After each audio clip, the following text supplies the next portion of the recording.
Hello?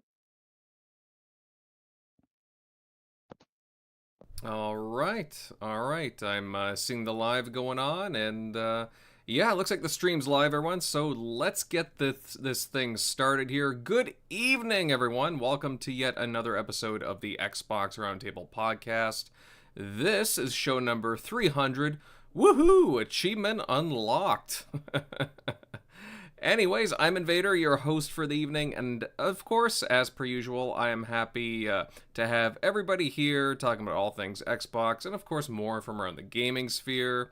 Tonight, we'll be going around the group discussing, well, the big layoffs from across Xbox game studios, especially from the newly acquired Activision-Blizzard, and how it will affect those studios and the various departments. Plus, hey, maybe even we'll talk about some other layoffs that happened at other studios and publishers. We'll see. Again, not exactly a joyous, happy time, but still, something that we'll have to talk about in any case.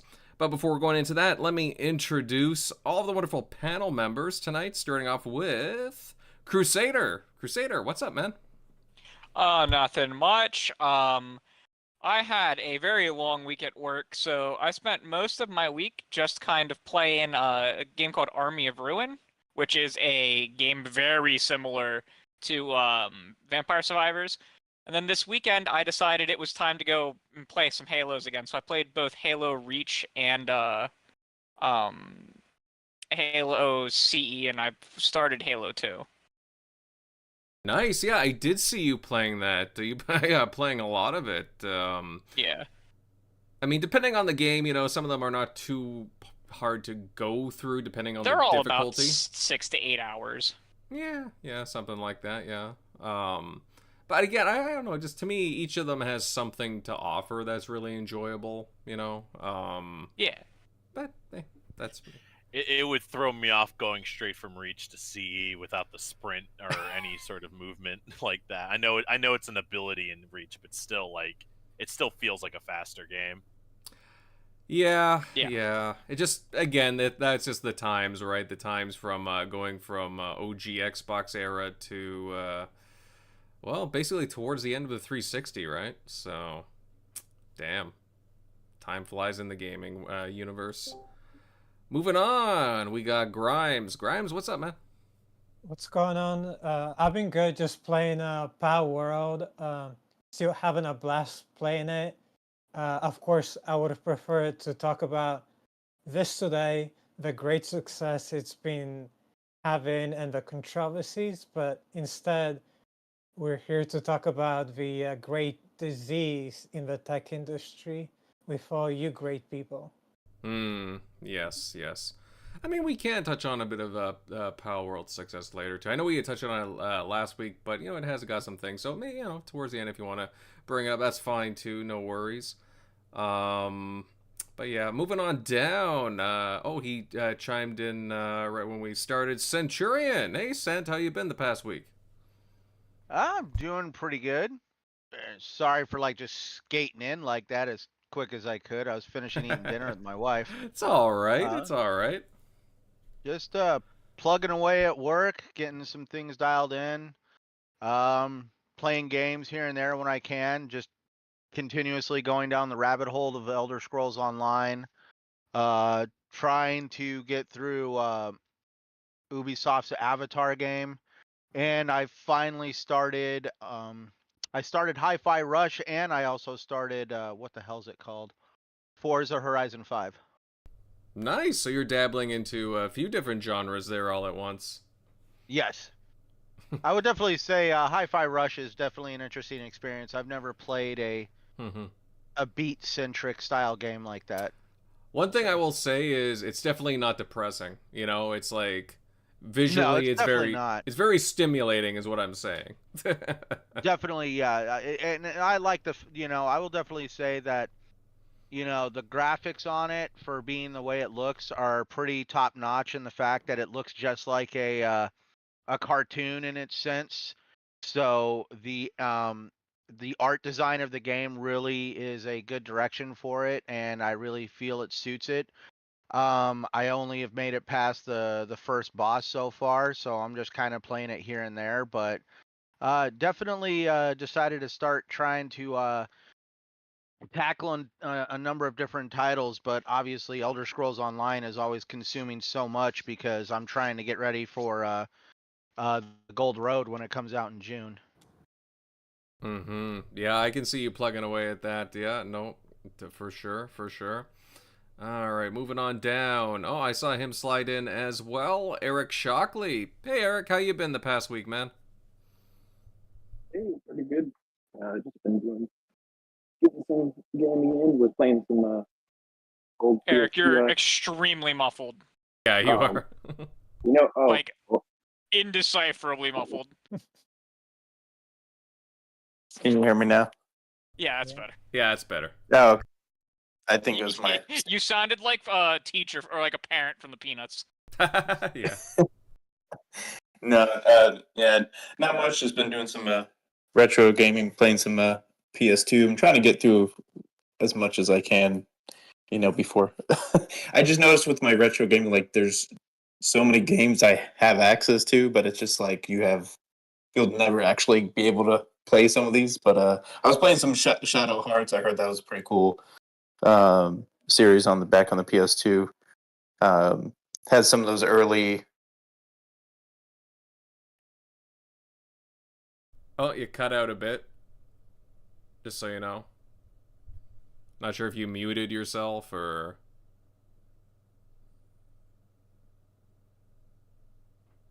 Anyone else hear him? Oh, I Nope. cannot hear him. He said PS2 on an Xbox podcast and got DC'd. Maybe. Lol. Sorry about that, Eric. I'll try again, Eric. Can you say something? All right, but we'll get back to you. We'll get back to you. You were sounding really, really clear, though. You were sounding good for a solid minute there. That's unfortunate, but we'll get back to you. No worries, no worries. Moving on down, GeneralMLD, the General. How you been? Hey, doing pretty good. This week in gaming, actually discovered a game that was under the radar for me.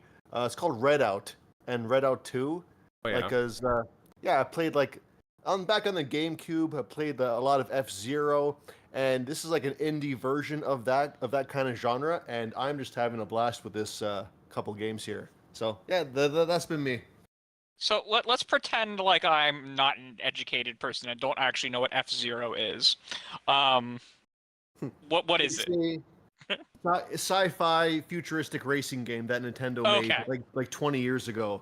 Okay. I'm talking like you're going like 1,000+ kilometers an hour kind of game. Okay, gotcha. But they haven't made it since the GameCube, and this series Redout, it came out in the Xbox One gen, and Redout 2 came out a couple years ago. So I just been playing them back to back. Just really captured that essence. What is it like? Wipeout? Yeah, a lot like Wipeout 2. Yeah, like you don't see many futuristic sci-fi games these days. So when a good one comes along, I just came across it. I bought them, and I'm having a great time. But don't expect like items like in like say Mario Kart. It's just pure speed and strategy because you're going so fast. Like it's very easy to just keep bumping the rails or falling off and losing the level, right? Oh, I know this studio. Yeah, it's made by an Italian studio, I think. Yeah. That's right. Yeah, it's a small indie studio, but it looks pretty good. Yeah. So that's me. Yeah, it's been on sale quite a bit in, well, at least in the past year. Anyways, I was always curious to pick it up. Would you recommend it? If you like the Wipeout or F-Zero games in the past, definitely get it on sale if you see it. All right. Good to know. I'll keep an eye on that in the near future. And Dots Bud, how you been? I've been good. Honestly, my whole last week has been a mix of either playing Power World with my girlfriend, or the two of us have gone out to our local game store a lot more recently, and we've been painting miniatures. I've been working on my 40K stuff, and she picks up some sort of D&D dragon thing, and she paints those, and so she's working on her second one. I'm chopping through my Space Marines, and so it's a good time. Nice. Yeah, I've been looking. I've been putting together some Tau stuff as well. I've shown the general there in Are you recent ready for the weeks. Croots? Are you ready for the Croot army stuff for the Tau? Oh, you know what? I've been liking it. I've been liking the cruise, and there's more too. There's more. I saw that and I'm like, I know one Tau player, and I'm sure he's giddy about it. actually, not to go too much into it. I mean, as much as I like to see this, I want to see like Vespid stuff, and I want to see like human auxiliary stuff. Like that should be a thing, you know? I don't see human auxiliary being a thing anytime soon. I feel like that would push too much into like people being like, oh, it looks like Imperium, or we should use that in Imperium or some. But it's in the like lore. that. It's in the lore. Like there's I actual know humans it's that in the fight. lore, but the people who play competitive don't want the lore. Ah, screw competitive. That's the spirit. Oh no! Like, come. What No, that is is the spirit. like. I'm okay. Like, I mean, I can appreciate the competitive stuff, but like, honestly, like, I'm not one of those guys who like wants to rush like 3 or 4 of the same like 400-point model up the board, you know, like, or sit back. No. Tyranid players. I like themed armies.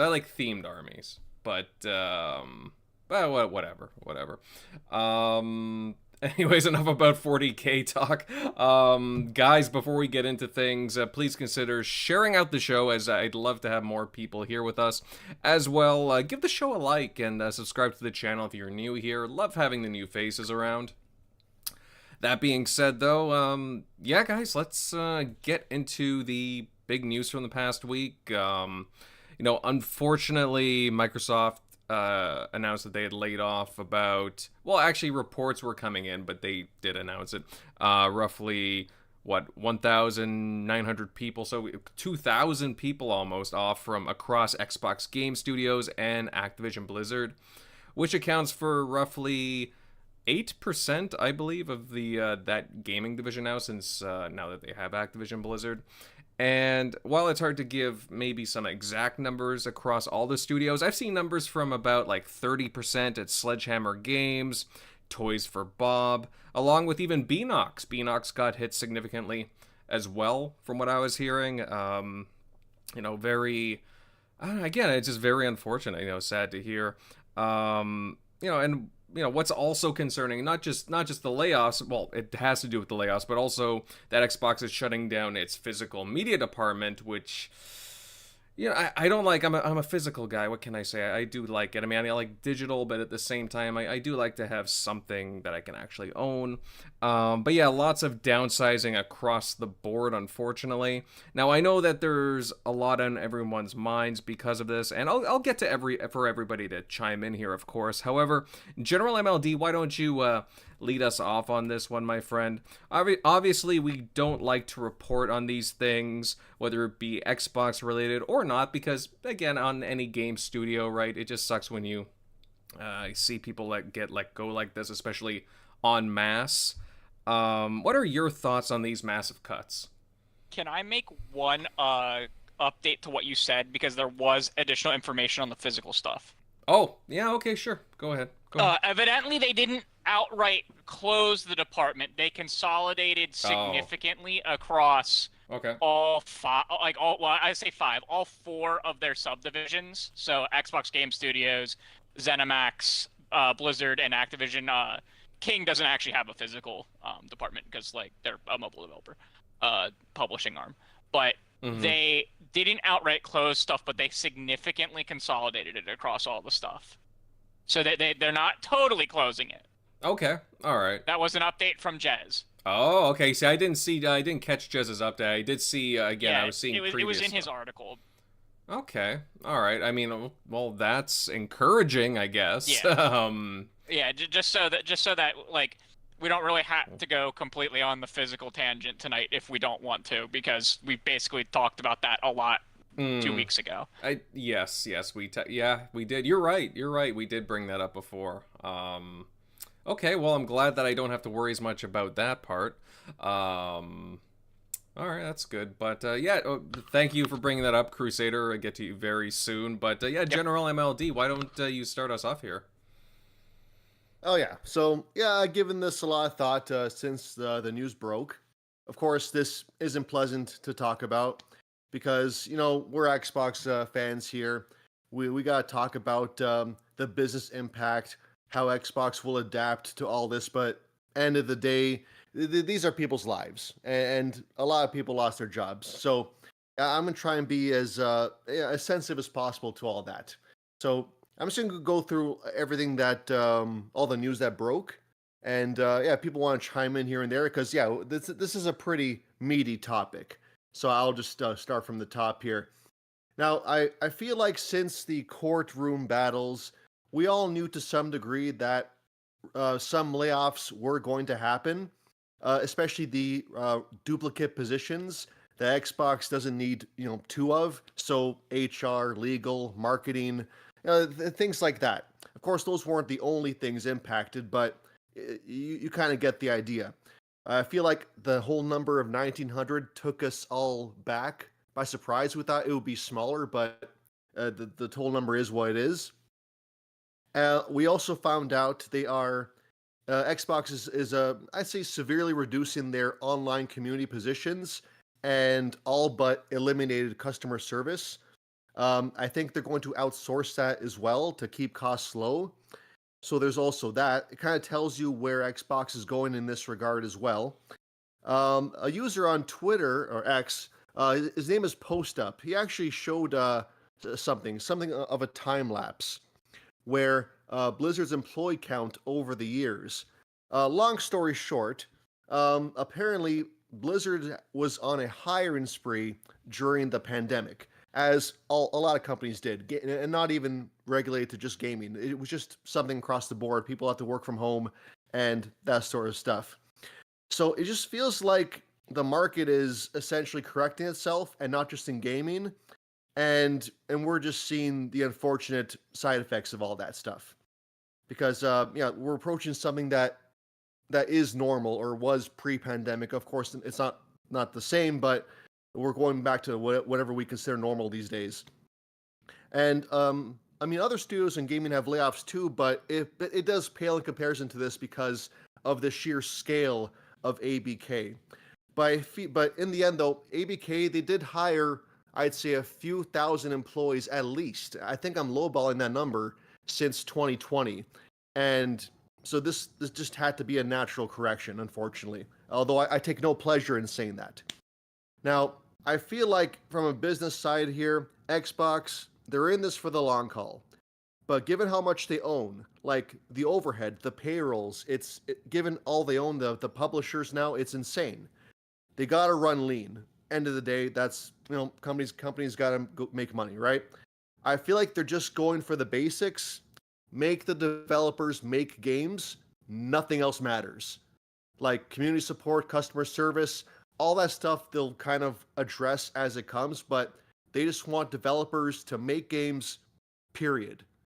So as cold a business as that is, I guess that's what Xbox is doing, and I do still believe that Blizzard will come out of this in the years a better publisher. Now that they're free from Bobby Kotick and Activision demands, they're more or less independent within the Xbox umbrella. I do feel like whoever's left, they're lean, they're focused, and I think they'll make better games going forward. That is the hope anyway. So there's that. But it wasn't just like grunts leaving. It was also I think it was the co-founder of Blizzard, Mike Ybarra. He was also leaving as well. No, he wasn't a co-founder. He was formerly at Xbox. Okay. Yes. Okay. Yeah, Thank you. he was just currently the head of Blizzard. Okay. Yeah. So that's right. I do remember that. He was part of Xbox before, and now he just left. So 20+ year employee, right? And whose exit did surprise everybody. I'll admit that. Now for this news, of course, the first reaction, of course, is like confusion, even outrage. But the more I thought about this, the more I saw the potential in this kind of news. I mean, purely for Mike Ybarra. I'm just talking about this one guy here. Because end of the day here, I'm just going to say about Blizzard here, they've seen better days as a publisher. I mean, going off their recent releases, we all know about the Diablo Immortal microtransactions. Diablo 4 had some backlash too, and I'm not even going to get into Overwatch 2, how it launched with less content than we thought, and they later canceled the single player campaign content. The way I see it, you need someone in charge with a fresh perspective. Maybe someone from Xbox that can maybe keep tabs on Blizzard more closely as well, so they're not at an arm's length either. Because I think Xbox, they're slowly learning that happy middle ground between leaving a developer completely alone, but also having some oversight to make sure that deadlines aren't extended too much and costs don't balloon. Now, because sometimes it doesn't matter how long leadership has been at a company. Sometimes it's just time for a change, I feel. And I think of 343 in this regard. Because lately they were also shuffled in terms of top management as well. And a lot of them were veterans of 343, and some even went back to Bungie days. But, we all know how Halo Infinite went. The engine troubles. Just overall a very troubled development cycle. And now that they've been shuffled around, they're more lean. 343 supposedly they got renewed purpose and focus. They're churning out more content for Halo Infinite at a faster pace than we saw since the release, and we all see that. And they supposedly have new games in development. So there can be a case made for senior leadership leaving being a necessary evil or necessary change for the greater good there. So, General, I think you're mixing up the two leadership people that left, because Mike Ybarra only came to Blizzard in 2018. So who am I talking about then? I know there's another guy. I think you're talking about and I don't know his name. It was like Chief Development Officer, I think was the title. I don't know his name. Okay, Mike Ybarra left Xbox in the second half of the 2010s and went to Blizzard and became the head of Battle.net, like the application, the launcher. Yeah. But then when the scandals broke out surrounding Activision-Blizzard, and they basically fired all of the leadership at Blizzard, he became the head of Blizzard then. Okay, I know there's a guy I'm talking about though. I just mixed up the name. You're thinking. I don't know his name. You're thinking of the other one though. Does anyone have the document in front of them? I don't have my cell phone to look stuff up today. You said it was a chief development officer? I think that's what his name was. Yeah, he's been with Blizzard since for a while. That's who I was actually talking about. My bad. Yeah, let me look up his name real quick. No, I got the name wrong, but I think the principle still applies. Ray Gresco. No, that could be right. Oh. I'm looking it up real quick. Yeah. 10-year veteran at Blizzard who helped create Overwatch and Diablo 3. Oh, Okay. Alan Adams. It's Alan Admin. Alan Adham. That's the guy. Yeah, that's the guy. That's right. Yeah. Yeah. So either way, my general point still stands. Just got the names mixed up there. So I do hope the change in perspective does lead to a brighter future overall and a more lean and focused Blizzard. Again, I say that with the utmost sympathy for everyone who got their jobs cut. So I'll move on to the Blizzard cancel game. My first reaction was actually good news in terms of the canceled game, and I'll tell you why. Because it shows that lessons are being learned from the past, and of course I am talking about Redfall. These aren't exactly the same situation, but I'll go over the similarities that I did find. Both are games that were each far along into development, for at least 5+ years, when Xbox inherited them. Now in Redfall's case, they just saw they saw a game that was so far along, they decided to just make the most of it, make whatever tweaks they could, although we know now it wasn't nearly enough, but also just release it and just make the most of it. And as we all know, Xbox took a big PR hit for that, and it was a black eye for 2023. Even though there was Starfield and Forza and Hi-Fi Rush, people will still kind of associate 2023 with Redfall to a degree, and that's unfortunate. So I do feel like there was news about this game, Project Odyssey here, that there was engine troubles. It was on Unreal Engine 5. They changed engines to their own proprietary one, but the assets, moving them over, it was a technical nightmare. So the game was, for more or less of what we can assume, it was in dev hell. Would have taken at least a couple more years to make with 100 employees, but it might have taken more, and you have to hire more people as well. It just looked like a big liability and money sink to Xbox, and I totally understand that. I think they just decided to take the hit now rather than take a much bigger hit in a couple years. Because then people would just say, oh, this game was in development for 8 years, and look how Xbox influence made it turn out.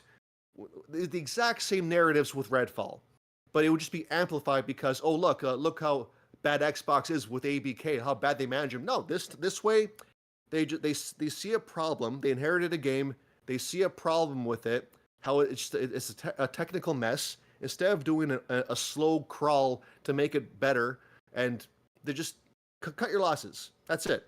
God knows, we all know what Xbox has in development. We have so many games in development. This one game that has problems, it's not going to matter in the grand scheme. So, for better or worse, that's how I feel. I do feel like Xbox made the right call, because from now on, they have to scrutinize. Since Redfall, every game they inherit has to be scrutinized. Period. So, there's that. Yeah, we did mention the Xbox reducing physical games department. Yeah, this just seems like a bigger cost savings measure. It does kind of tell you where Xbox is heading in terms of their business strategy.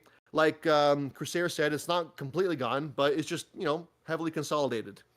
Now, I mean, we see examples like, Hi-Fi Rush didn't have a physical release. Hellblade 2 won't have a physical release. I do feel like that might be the trend going forward.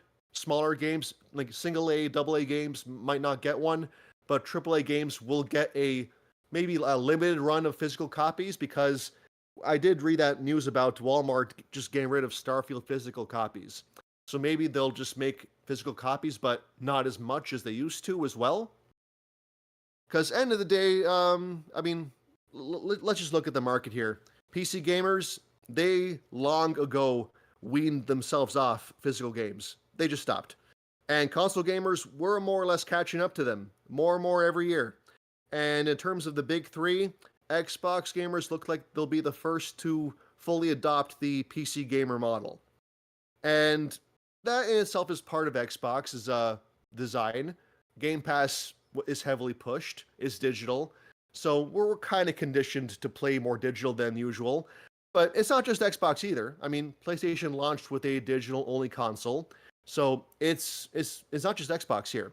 But I do feel like we're going to get there. And Xbox, they see the writing on the wall. And it's unfortunate because I know Invader here, he's a physical guy. I mean, I saw his collection. It's very impressive. So I get it. Mm-hmm. I do hope that Xbox has an option. Like I did on X earlier this week. I did hypothesize they would have a separate disc tray accessory going forward. If they were to ever have a digital-only console with no physical option whatsoever built in, they should at least make an accessory of a connectable disk drive, much like they do for modern-day laptops, which most if not all don't have disk drives in them anymore. So that would address the whole the more or less niche crowd of physical owners, and it would also preserve their PR of having the best backwards compatibility in the business. So you could still play your 360 games just on this separate accessory that you would have to sell. Now, I also believe in this because it's much like a lot of Xbox One controversy at its launch because it didn't do things that PS4 could do. If next generation PS4 can play discs, but the Xbox can't, it's going to be an issue. People are going to call it out. People will be outraged. They'll make this an option one way or another. So in that regard, again, it's just where the market's heading, for better or for worse. So I think that's everything there. It's just the sign of the times where the market's going. But in the end, given everything I just said, I do have confidence in Xbox in the future. They just got a lot under their umbrella right now, and I think they're just trying to find some balance between, games output and not being too bloated from a payroll perspective. Yeah, it is what it is. But overall, it is very unfortunate news this week. I hope things pick up after this. Mm-hmm. Well, I mean, well-rounded comments there in general. Yeah, I mean, there is trends, honestly. Like, I mean, we were talking about the whole physical going away and them shrinking their department. Yeah, I know, I understand. I'm kind of a dinosaur like that, but I don't know, I like the feeling of owning something, like actually owning something in my hand, right? So, I don't know, maybe I'm a dinosaur like that. So be it, right? That's not to say I'm not completely, I buy stuff digitally, no problem, but still. But yeah, still a good commentary there, very well rounded. Shockley, buddy, you there? Yes, no? Eric? Not sure if your mic's working yet, but I'll get back to you. All right, moving on. Dots, I mean, I'd like to hear your commentary on this. I mean, obviously, the General just gave a pretty, descriptive take on it. I don't know, what are your thoughts on this? I mean, obviously, again, not the best of things to discuss, but pretty important anyways, I would say. Yeah. No, General you did very good on that. A lot of good points on that. From my take, I mean, I don't have terribly much to add. When I first heard this news, my idea was like, oh, cool, they're cleaning out the swamp that is Blizzard Entertainment, because obviously we don't need to go too deep into all the crapshoot that it used to be, in the last 5 years or so. But when I heard 1,900 people, I was a little bit more shocked. I was like, I don't think the swamp was that deep.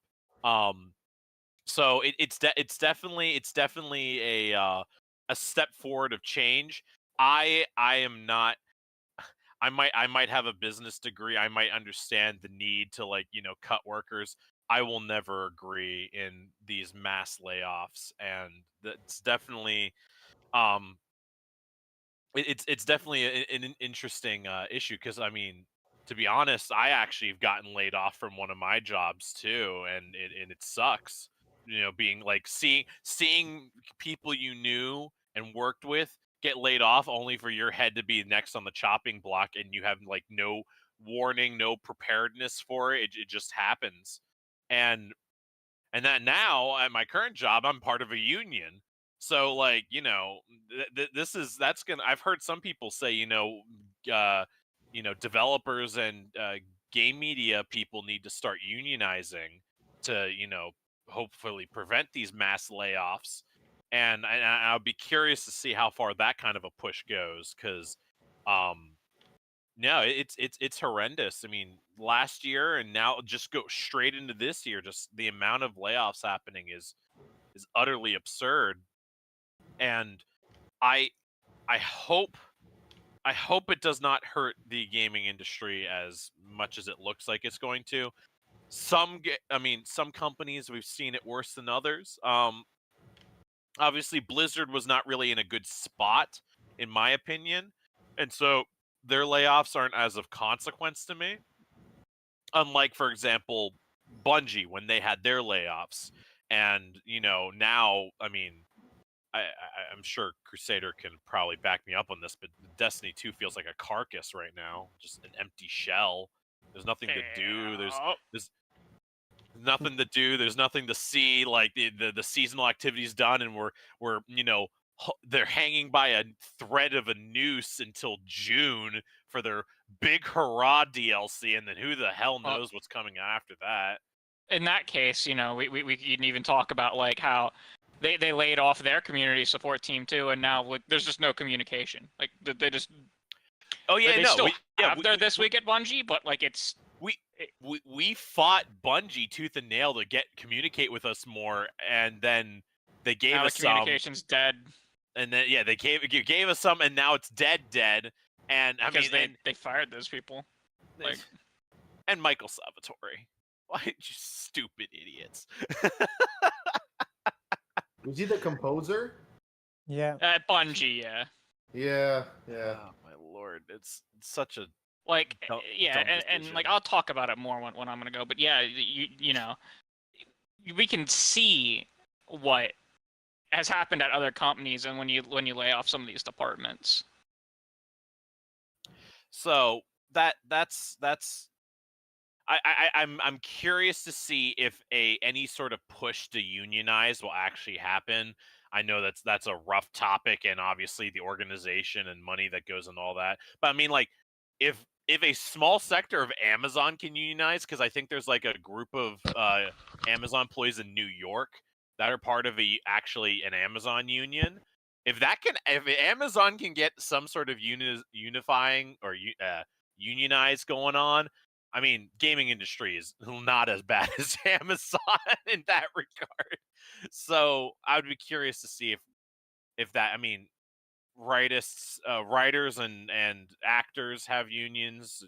I mean, like, so many people have unions now, and I feel like that's going to be one of the few ways to protect workers from these big corporation pushes for layoffs. So I'll be keeping my eye out personally for that to see if there's any movement towards that. It would be hard, and it's gonna be a rough ability to even attempt to do so. So, but if anyone can do it, I mean, gamers. Gamers, yes, you are correct. Because the gamers have the passion, correct? We allowed to use slurs? Oh, Just joking. No, It's pretty dog nerds, water of you. nerds, right? Nerds. Pretty dog water of me. But no, you highlighted some good stuff there, Dots. Thank you for that. Some good points there. Heartfelt too, obviously. Let's see. Centurion, I mean, I'd love to know your thoughts on this. I mean, I understand why, like, Dots had alluded to this and GeneralMLD. There's certain times of the year, too, where you do see this pop up more often than not. January, I do see it more often, especially with some other companies doing layoffs right now. That being said, at the same time, it's not too unexpected to see, when there's a big merger like this, there would be cuts. I guess that was expected. What are your thoughts? Did you expect, a project or two to get canned, or I don't know, what do you think about all of this? Do you want me to be honest with you? There's a part of me that wants to let everybody go here to get out of their system. Yeah. Because regretfully for the receiving end of the people on my end of the conversation is I've been in Phil Spencer's side and I've had to make cutbacks. You see, I'm not trying to say that it's right. I know there's a human element to it, but I know everybody's going to want to go down the road that Microsoft's a $3 trillion company, and all of a sudden they need to turn into the world's biggest charity organization, and they got to take care of people as long as that person needs to be taken care of, even though their job might be defunct or that there's just some overlap. I'm not trying to be mean. I actually understand where everybody is coming from on the situation. But what makes Microsoft a $3 trillion company is they don't waste money either. That's where, regretfully, when corporations run by the numbers, they don't run by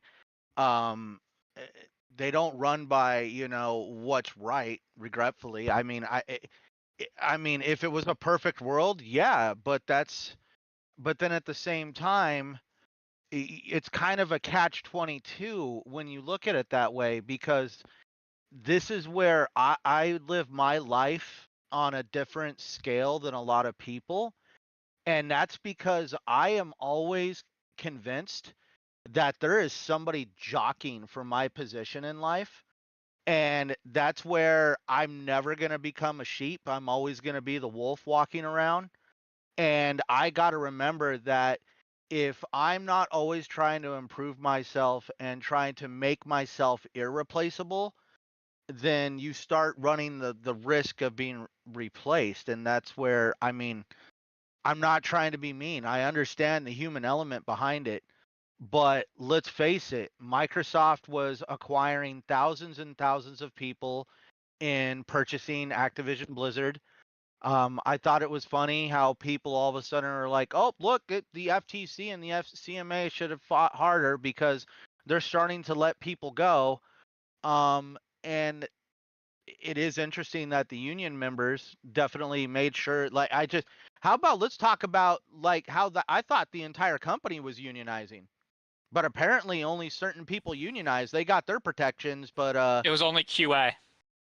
well, that's what I mean. Mhm. We're all gonna make excuses, but in my mind, that's discriminating. Like, you're basically telling these people are special, these people are not, and they're gonna have protections, and you're gonna be on your own. That's kind of, excuse my French, that's fucked up. Like, Departments have the right to unionize independently, and only the QA department chose to vote to unionize. So, like, it's the other department's fault that they didn't. Mm-hmm. Like, that's the whole thing with, like, union laws. Like, you don't have to have your entire organization. You don't have to attempt to have the entire organization. It can just be a department. Certain job sets. Mm-hmm. Yeah. I mean, but also just because you have a union doesn't mean that necessarily, like, again, the layoffs will, you know. right. That's the thing, right? I mean, don't get me wrong. Don't get me wrong, but Let's just look at it from Microsoft did this very graciously. They waited till after the holidays. These people are going to receive severance. They could have been like other brands where they made the chopping block around Thanksgiving and basically wrecked everybody's holidays. They let people basically have their holiday and not have to worry about what's going to happen for Christmas. I know that doesn't soften the fact that there's people out there without a job, but at least Microsoft is also wanting to help these people find jobs in their industry, letters of recommendation. At least they're trying. But that's where I also just can't. I'm not gonna like. I've heard so many conversations this week that, you know, corporations are evil and that there's no way to ever be a decent human being and work at a corporation.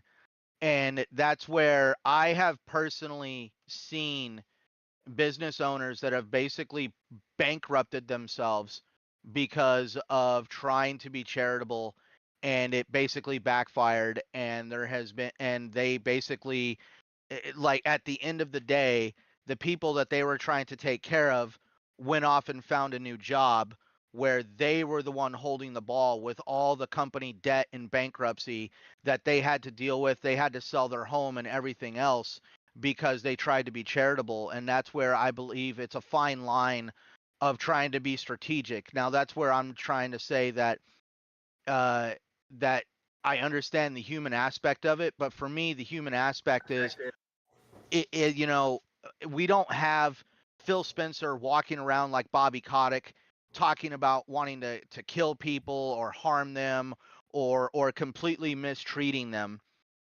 Phil Spencer had to basically make a strategic decision that, you know, at the end of the day, I'm pretty sure Phil Spencer is not going home at night totally happy about what he had to do. I'm pretty sure when he found out that there was going to be 1,900 people losing their jobs, I'm pretty sure he actually kind of felt a certain way about that. But then that's where the businessman of Phil Spencer has to kick in and realize that you got to do what you got to do from a business perspective. I'm not going to make excuses for Xbox. I'm not going to say anybody's wrong in their side of the argument because I understand both sides of the argument are valid.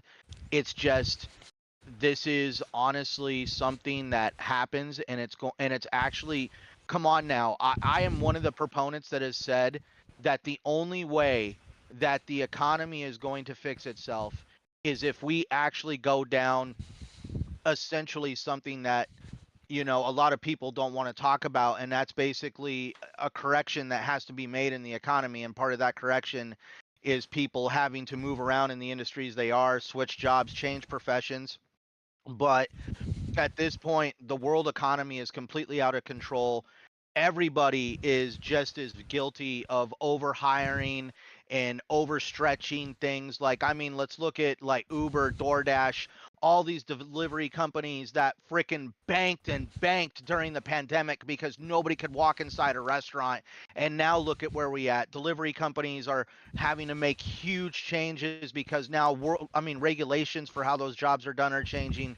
This isn't just affecting the game industry. This is affecting industries all across the board, all across the world.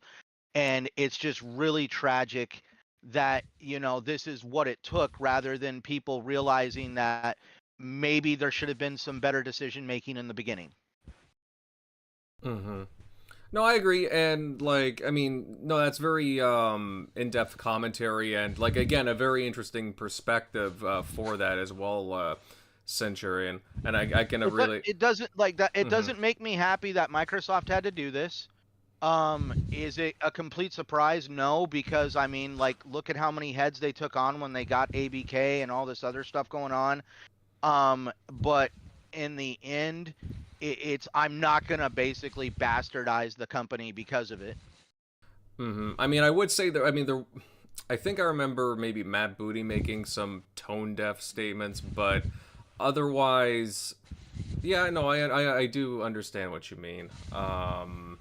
Oh, don't get me wrong. You're going to have those corporate freaking stooges that are going to be extremely tone deaf. I don't even know if it was just like the way that, because again, Microsoft probably went over it with their PR, right? So right, yeah. So I just know that at least Phil Spencer himself, I'm pretty sure would be one of those guys that would be, when they're like, hey, you got to make cutbacks on these departments and these jobs. And I'm pretty sure Phil Spencer would have been the voice at the table, like, hey, if I'm going to do this, I need to at least know that they're going to have like A, B, and C at their disposal. So that way I don't feel like I'm just, throwing somebody to the frickin' wolves. Anything else that you would like to add? No, I don't even know where to begin with this conversation. That's where I just say it's tragic. It sucks, but at the same time, I'm not going to sit there and blame a corporation for acting like a corporation. I'm curious what you think about the canceled game. The canceled game. Yeah. Let's face it, it's based on Overwatch.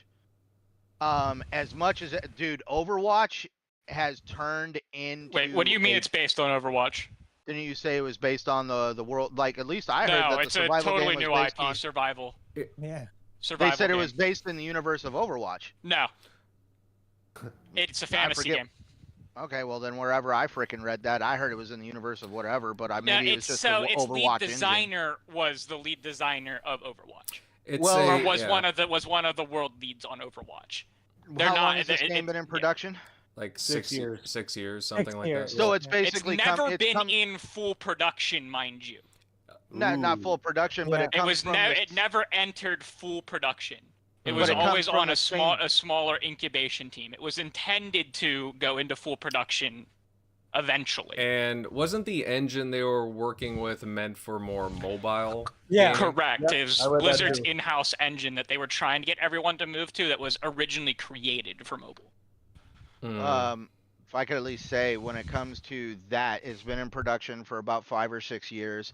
That means it's going to come from the same boardroom table that frickin' created the slot machine known as frickin' Diablo Immortal. The same slot machine that that destroyed Overwatch. I was an Overwatch fan, and then Overwatch 2 came out, and it was a complete disaster of what the original Overwatch was. Even I was unhappy because of Overwatch 2. The Overwatch League is no more. They had to pay out millions of dollars because of the Overwatch League completely floundering. There's a part of me that thinks that at this point, when they look at a service style game, something that is coming from I still stand on the whole mountaintop that service games are peaking. People are sick and tired of basically being told that you're going to pay and throw all this money at something that can no longer be there potentially in the future, regardless of how long it is.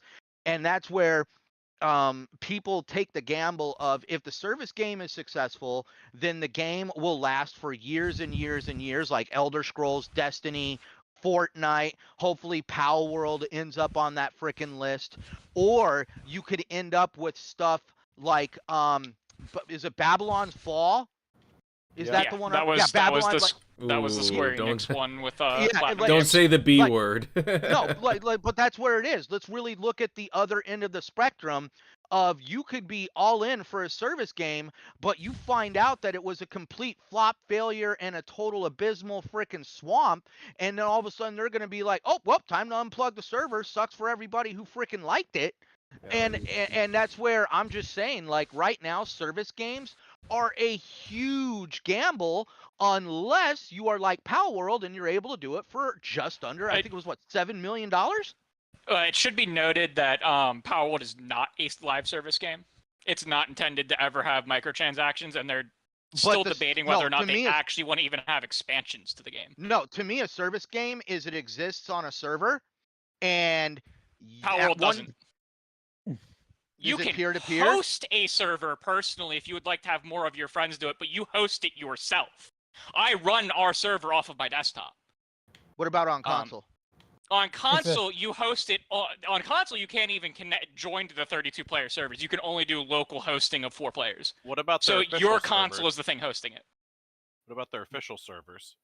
The official servers, you might be able to join the 32-player ones, but the game is. I don't actually think there are 32-player servers for the consoles. But you could actually see now. If by some chance Pal World was to go away, do you feel the game would function 100% the way it is functioning today? You don't connect online to play your own single-player world. Well, okay. Well, then at least because I don't really get into Pal World. I haven't dug into it, but for me, a service style game goes way beyond people charging for microtransactions or expansions. It has to do with like what I've got going on with Elder Scrolls Online. A game that I have basically sunk hundreds of dollars into. I won't lie about that. Yes, I have hundreds of dollars sunk into Elder Scrolls Online.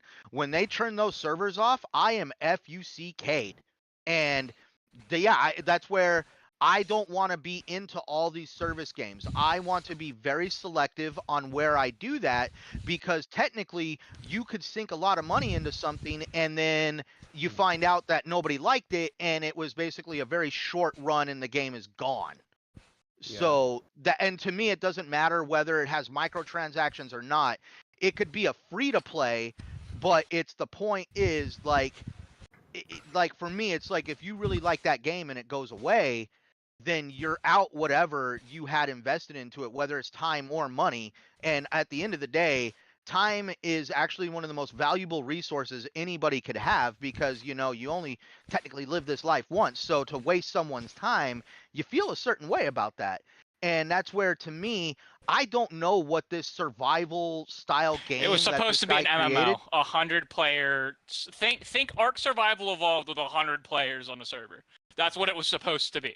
And you know what the funny part is? The minute you told me that Pal World was like Ark, I was like, I'm done. Yep. Yeah. I never wanted to get into Ark because of why. I don't really like the idea of like, oh, I came home from my hard day at work. I completely slaved away for 8-10 hours a day just to find out somebody showed up and mowed over my freaking base. And that's where I was like, that ain't for me with that style of a game. So again, Ark you can play offline. You can play just yourself in your own world and never have another player touch it. Oh, I know. Same with Conan. I have a friend that literally like bought his own server because he got tired of people raiding his freaking camp when he was trying to play, when he was trying to do it.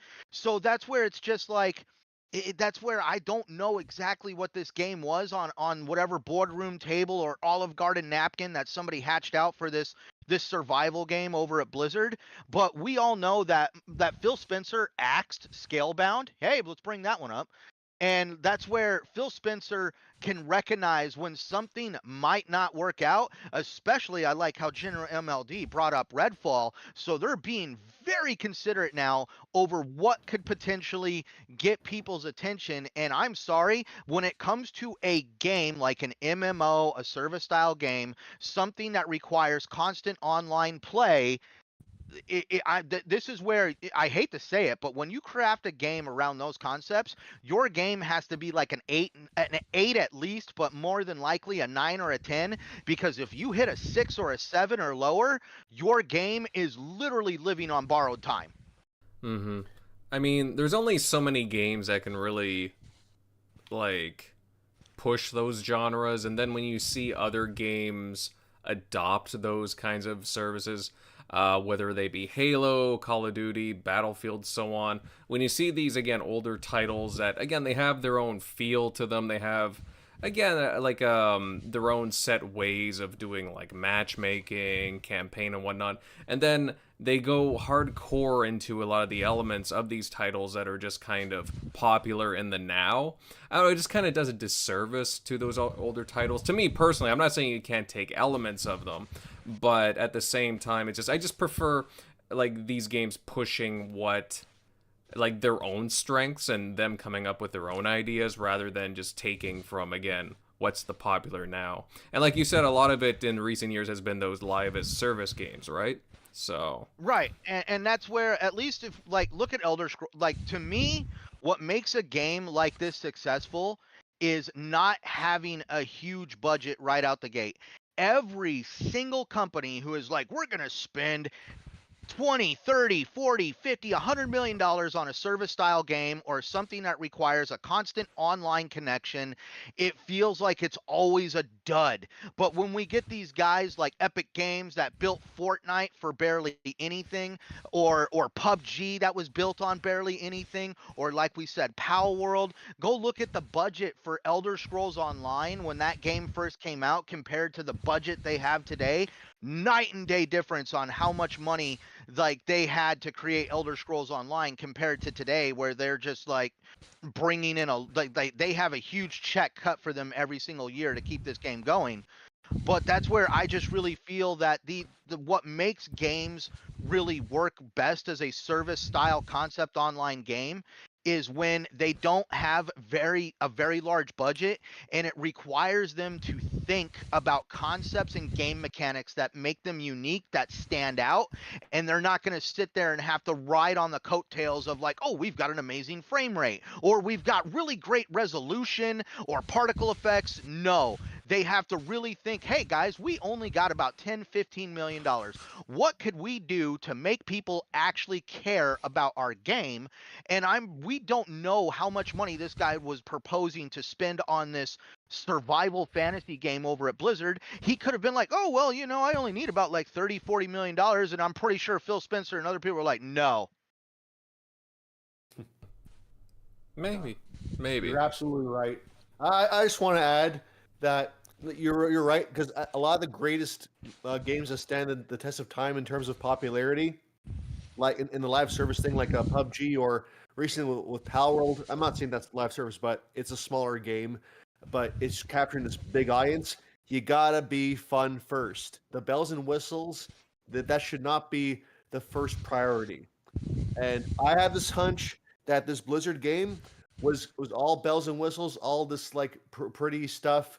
But I'm not going to speak for the fun factor. I haven't seen the game, but I also feel like it would have had some pretty shifty microtransactions as well. And that's what I was thinking too. If it's if it was going in the mobile field, that's right. It's going to be nothing but that. We don't know that it was going in the mobile field. We just know that Blizzard was trying to save money by keeping everything on the same in-house engine. The same problem we saw with EA trying to push everyone to Frostbite, right? Where BioWare suffered because they got pushed into Frostbite. So we don't know that just because the engine was meant for mobile that the game was going to be mobile, because Frostbite is meant for highly detailed physics-based worlds, and when you don't do that, it doesn't work. Well, so not necessarily mobile, but maybe mobile-style microtransactions. Sure, but I mean that's not something you can gain from them using an engine. The whole reason they were pushed out of Unreal to that engine was because Blizzard tried, or not even Blizzard. Blizzard wanted to stay in Unreal. The shareholders at Activision-Blizzard pushed them to cost-saving measures to have them switch to the engine that they didn't have to pay a license for. to defend what Crusader's saying, to me the Frostbite argument for Anthem could have been a small validation, but I mean, when you really dig into what happened with Anthem, dude, well, that's what I mean. Regardless, I'm talking Anthem, like, dude, like, honestly, Andromeda was a beautiful game compared to freaking Anthem, and that was because there was a severe lack of communication amongst the teams. Like, the guy who is designing the plants at Anthem didn't even know the environments that they're going to be put in. The game was literally, I think, built in like 17 months because they were just so far behind that all of a sudden it was like, all right, guys, well, here we go, grind our gears, let's get a game out. And that was more board interference because EA's board kept wanting the functionality of the game completely changed. Originally, it wasn't even supposed to be a service game. It was just supposed to be a co-op game. That's right. And that's the other thing. To me, I'm like, cool. Like, I'm just saying, like, they could have probably figured out how to make the Frostbite engine do a looter shooter, because, I mean, like, I'm sorry, but look at the Division. The Division 2 is built on Snowdrop. Okay. That's It's right. built on Massive's internal one that they themselves use, that made it. Why the hell did I get that one confused then? Oh yeah, so sorry, Snowdrop. That's right, yeah. But at any rate, I'm just saying that I'm pretty sure the Anthem devs would have figured out how to make it work right. But the problem is, you got a bunch of developers that don't know the fundamentals of making a successful looter shooter trying to make a looter shooter. That would be like... You had them working in technology that the only people that can assist them with was DICE. Yep. And they don't know the genre of game they're making. That's precisely it. Exactly. That is precisely the problem that happened there. And because that's the they same were thing. they're all Unreal experts at BioWare. They were, right? And that's a public thing. You can go out and say, hey, I want to hire someone who knows Unreal. You can't hire someone that knows Frostbite. You can't hire someone that knows whatever the Synology or whatever the hell the engine's called at Blizzard, right? You can't go, like, because that's your internal stuff, you have to hire people who are generalized experts. Well, which is a it lot kind harder. of goes down the same argument we're seeing a lot of people try to make with the fact that Playground Games is known for Forza and Forza tech, and all of a sudden they're like, "Hey, we're making Fable," and people are like, Unreal "Oh." Engine. That Forza uses Unreal Engine. No, it doesn't. Forza uses Forza Tech. Forza Tech. Yeah, I was gonna say Forza tech. Forza uses Forza Tech. right? Which is it's based on co-developed Unreal. But it's co-developed by Turn 10 and Playground, Forza Tech engine. They're also using it for Fable. Right. I'm just trying to say that the developers can definitely figure out a way to make the game they're building work, but you definitely got to give them the time and resources to do that.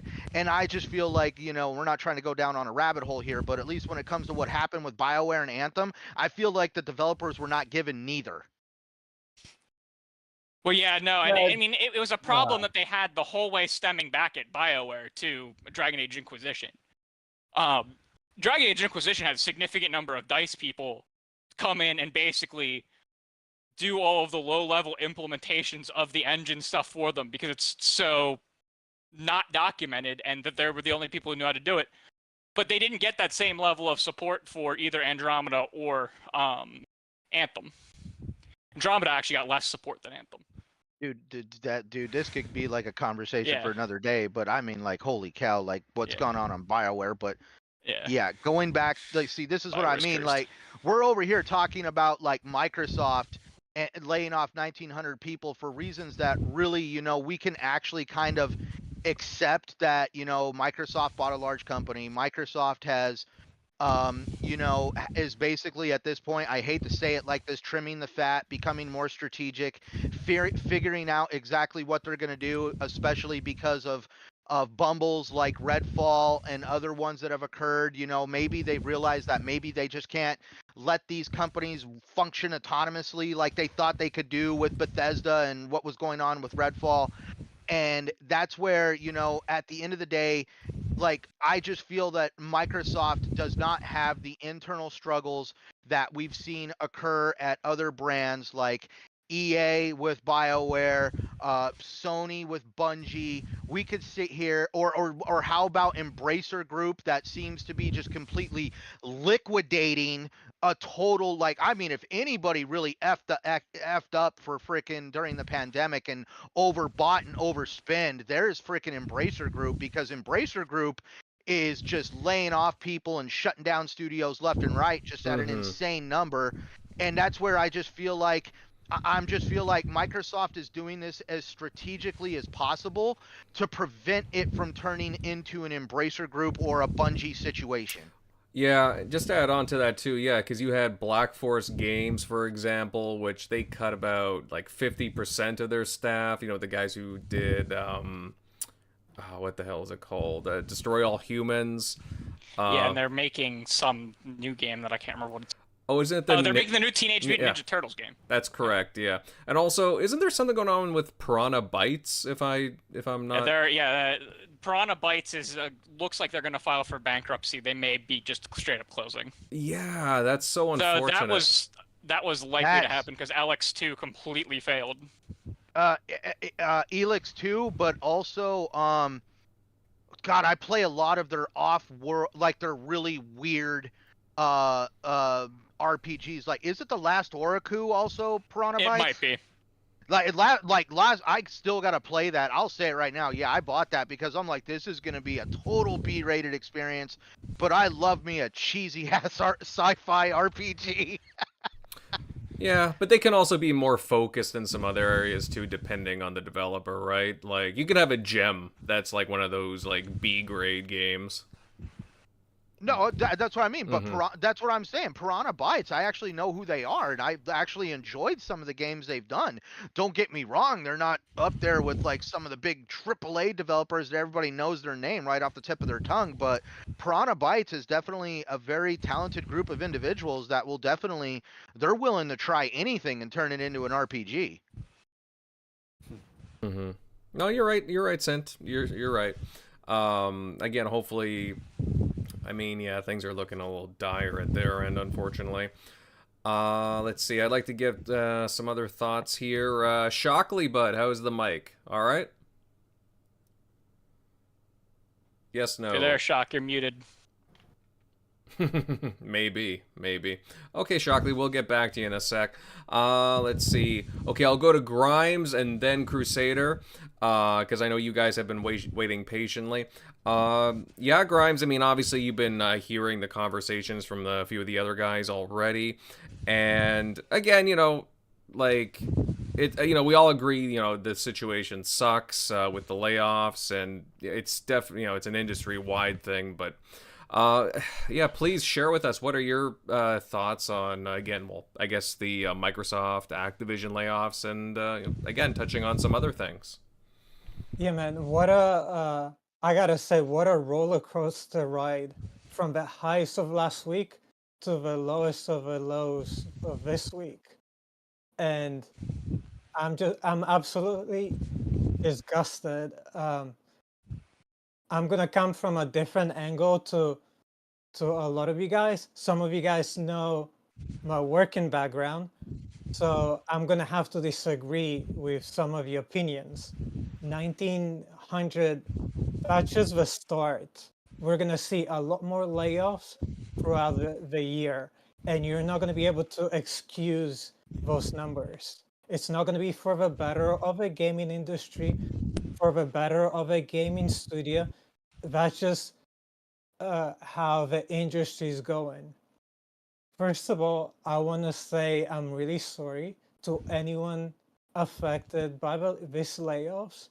It's really awful, and I hope all these talented people find work in this industry that cares less and less about its people and more about profits. And this isn't even about Microsoft. It's an industry-wide problem, as we've discussed previously. It's a plague in the entire tech industry. I feel for all the people at Riot Games too. A lot of these people live in cities like Seattle, Santa Monica, and all these places are very expensive places to live in. And I've even heard that Riot is forcing a lot of its employees to work at the office, we're trying to block people from working from home, which is working from home. I feel like if you can afford to live in the city where those studios are based in, is the best option. Plus, I feel like you get a lot more work done when you work from home. So I feel for all of them. I can understand some of the smaller studios laying off people, like people can fly, because let's be real, running a studio costs several million a year to run, but it still sucks. And people can fly, for example, is based in Europe. It's a Polish studio, so the salaries there and the lifestyle is completely different than in the US. But I feel for all those people. But it's not a good look for one of the richest companies in the world. The same day they announced those layoffs, the same day the $1 trillion market cap got announced, and I just don't think it's a good look. Especially after the excellent show they had the previous week, and their statement was insulting. I mean, I was flabbergasted when I saw Matt Booty's out of touch comments trying to justify it and trying to brainwash gamers into thinking these layoffs were a good thing. Was shaking my head when I read it. How does laying off people help to enable Xbox and Activision deliver ambitious projects? Do they not realize that this kind of behavior will affect morale? People are going to be looking over their shoulders. Why pour your heart out on a project that may never see the light of day, or get laid off mid-development on something you really care about? There's just no loyalty. And delivering them to more places, that's another thing Matt Booty said. Delivering them to more places than ever before just screams to me they'll do a Take-Two and port those games to other platforms using artificial intelligence, which will look terrible. If you remember what happened to the GTA, the original GTA 3 remaster. Because surely, if you're gonna release more games to more platforms, you need people. These layoffs, by the way, have nothing to do with kill levels. I guarantee that quite a few of the people that got laid off were highly skilled employees in whatever department they were at. If they were creatives, I've seen a lot of good developers and 3D artists, animators that worked at Activision that got laid off. It's about saving costs. One of the world's richest companies trying to save money. I think it's time executives stop getting those massive bonuses and also start getting smaller salaries, and that will offset how much they're spending on salaries or on projects, whatever. Some of the people laid off have been with Activision for 12 plus years. So how could you justify that?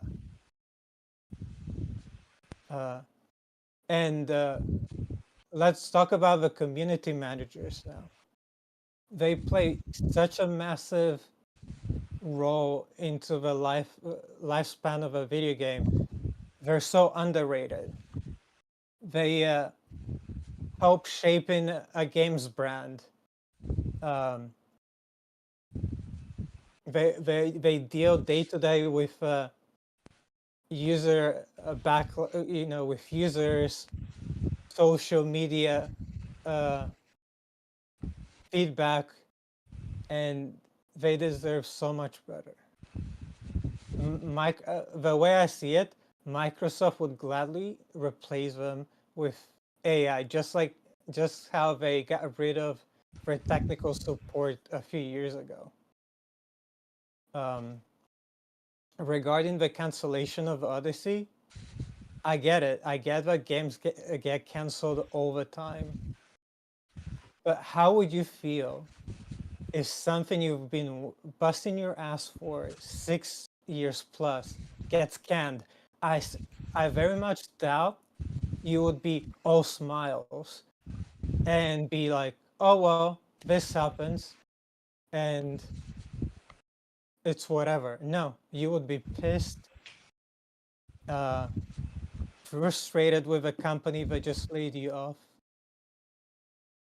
And I don't think, I don't see how you can trust them ever again. It's a disease in the tech industry that needs eradicating. And it's not just in the gaming industry, happens in the throughout the it's not just in the gaming industry, it happens in the tech industry all the time. Look at someone like Spotify. Spotify barely pays artists any money. I mean, they pretty much just pay them pennies for one stream. Even if you have like a million streams, it's still not enough to make a living. And Spotify is very happy to even take artificial intelligence music made with AI because they don't care about the artists or its customers. It's all about profit. And I think that's all I have to say. Sorry for rambling, and I'm sure you guys have different opinions than I do, but that's my opinion. Mm-hmm. Oh no, you're not rambling at all, Grimes. Actually, it's very interesting hearing your perspective to me personally, because again, you are active in various ways throughout. Well, actually, you're involved in different industries, but I mean, you do. Yeah. I mean, you do develop like games and help with different aspects as well. So, and you're an artist by trade as well. So, I mean, it is very good insight for us to learn. Like again, like how your perspective on things. So. Yeah, one last thing I mentioned, like, I've worked in projects before that got canceled.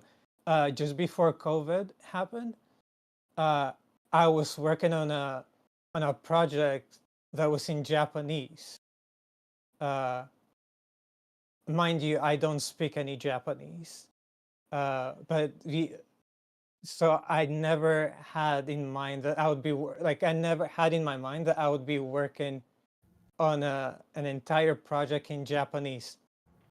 It was a video edit, so it was approved. It was ready to go. It was approved by the executives. It was ready to go, and then COVID happened, and the project got canceled. And it was a project that I was really proud of because I worked really hard. Like, again, I don't speak Japanese. Here and there, I can understand a few words and I can say a few things, but I don't speak it. So I worked so hard on this project, and for it just to get canceled at the last minute, and a lot of these projects, when they get canceled, you have to go and fight for your money. So that's another thing I had to deal with to like get the money that I was owed. So it's never nice when stuff like that happens. Mm-hmm. No, you're right. And again, I can't pretend to understand like what that specific situation is like, but like I'm just I mean you are making us aware of that situation, which is again very interesting and compelling, and again it brings greater conversation to things happening currently, right? So I can certainly appreciate your perspective on things. Let's see. All right, moving over to Crusader, and then I'll go over to Shockley at the end. Crusader, I know you've been listening in for a little while now. Again, different perspectives here, going back and forth, which again I truly do appreciate. I know, like again, you cover all the news. Basically, you're a magnet for all the news, and you've been keeping track of these layoffs and the news regarding it from all the various studios, project managers, etc. And you've probably been in touch with Jez a lot too, I would imagine. Yeah.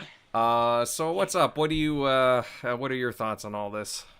So I'm almost perfectly in line with Rhymes, at least what he has said in chat here. And it has to do with how much I remember of things that have been said while Microsoft was on the publicity trail of trying to get all of the world regulators to allow them to acquire Activision-Blizzard. And one of the things that they said early on, they reiterated a few times, including in documents to the regulators, was that they expected very few synergies to occur because of the acquisition. Now, what's a synergy? A synergy is when you have two companies and they come together when you acquire them, and you have overlapping roles, and you expect to lay people off because of those. They outright said that they expected very little in terms of synergies, especially because of how they were going to treat the organizations, because they are treating Activision, Blizzard, and King. They're actually treating them as separate subsidiaries, as opposed to one overarching company like they existed in the public space. But they're treating them as something that's called a limited integration company, which means that they're still a separate entity underneath Microsoft that operates itself to a massive extent. And it's supposed to be larger with Activision Blizzard than it was at ZeniMax or Mojang, or it's supposed to be on like a similar level to LinkedIn and GitHub, previous Microsoft acquisitions. And they said this multiple times, which is why a lot of the journalists who have been covering this were absolutely shocked at the 1,900 people number, because that's not a minimal synergy overlap. It's over 10%. I believe it's closer to something like 15, 18% of what Activision Blizzard's overall staffing was. Now, of course, some of that comes from Xbox Game Studios and ZeniMax, but almost all of it comes from Activision Blizzard, and I believe over 50% of it comes from Blizzard alone. And so when I look at the three main reasons why you have layoffs in any industry, your number one reason is that you're financially going underwater. That's Embracer right now, right? Closing studios, laying off half to 80% of studios, right? That's people like Ascendant Studios, who released, they recently released the game, the Magic FPS, Immortals of Avium, right? They laid off like 70% of their staff because they don't have money because their game failed. Then you have the synergies, which is where a lot of people are putting these layoffs for Activision Blizzard. If you want more information on Microsoft saying that, that they didn't expect many synergies to happen from the acquisition, Stephen Tolatillo, formerly of Axios, who just started his own independent gaming newsletter, you'll follow him on Twitter, basically brought back his old articles where he personally interviewed Phil Spencer and a couple other Microsoft executives, and this is what they told him. And he brought the interview forward. And so that leads me to believe that this is falling into the third line of things, where it is almost explicitly something that you're doing to bump some form of stock value, right? And it all kind of lines up very well, right? We're only 3 months into this acquisition, 3.5 months, right? It closed in the end of October. You have November, December. We're about halfway through January. That's really fast for the layoffs to begin at something of this scale. Like, people have brought up that at least they didn't do it over Thanksgiving and Christmas. They wouldn't have had a chance to analyze everything and come up with those kind of things to even do it then if they had wanted to. And so you look at it, and you look at the numbers that they're laying off people by. 8% of their division. 8 to 12% is the general kind of, oh, this is why you're laying people off. And you look at when they're laying people off, within the next week or so, we have Microsoft's financial report due for the previous quarter, which also means they have their outlooks due for this quarter that we are currently in.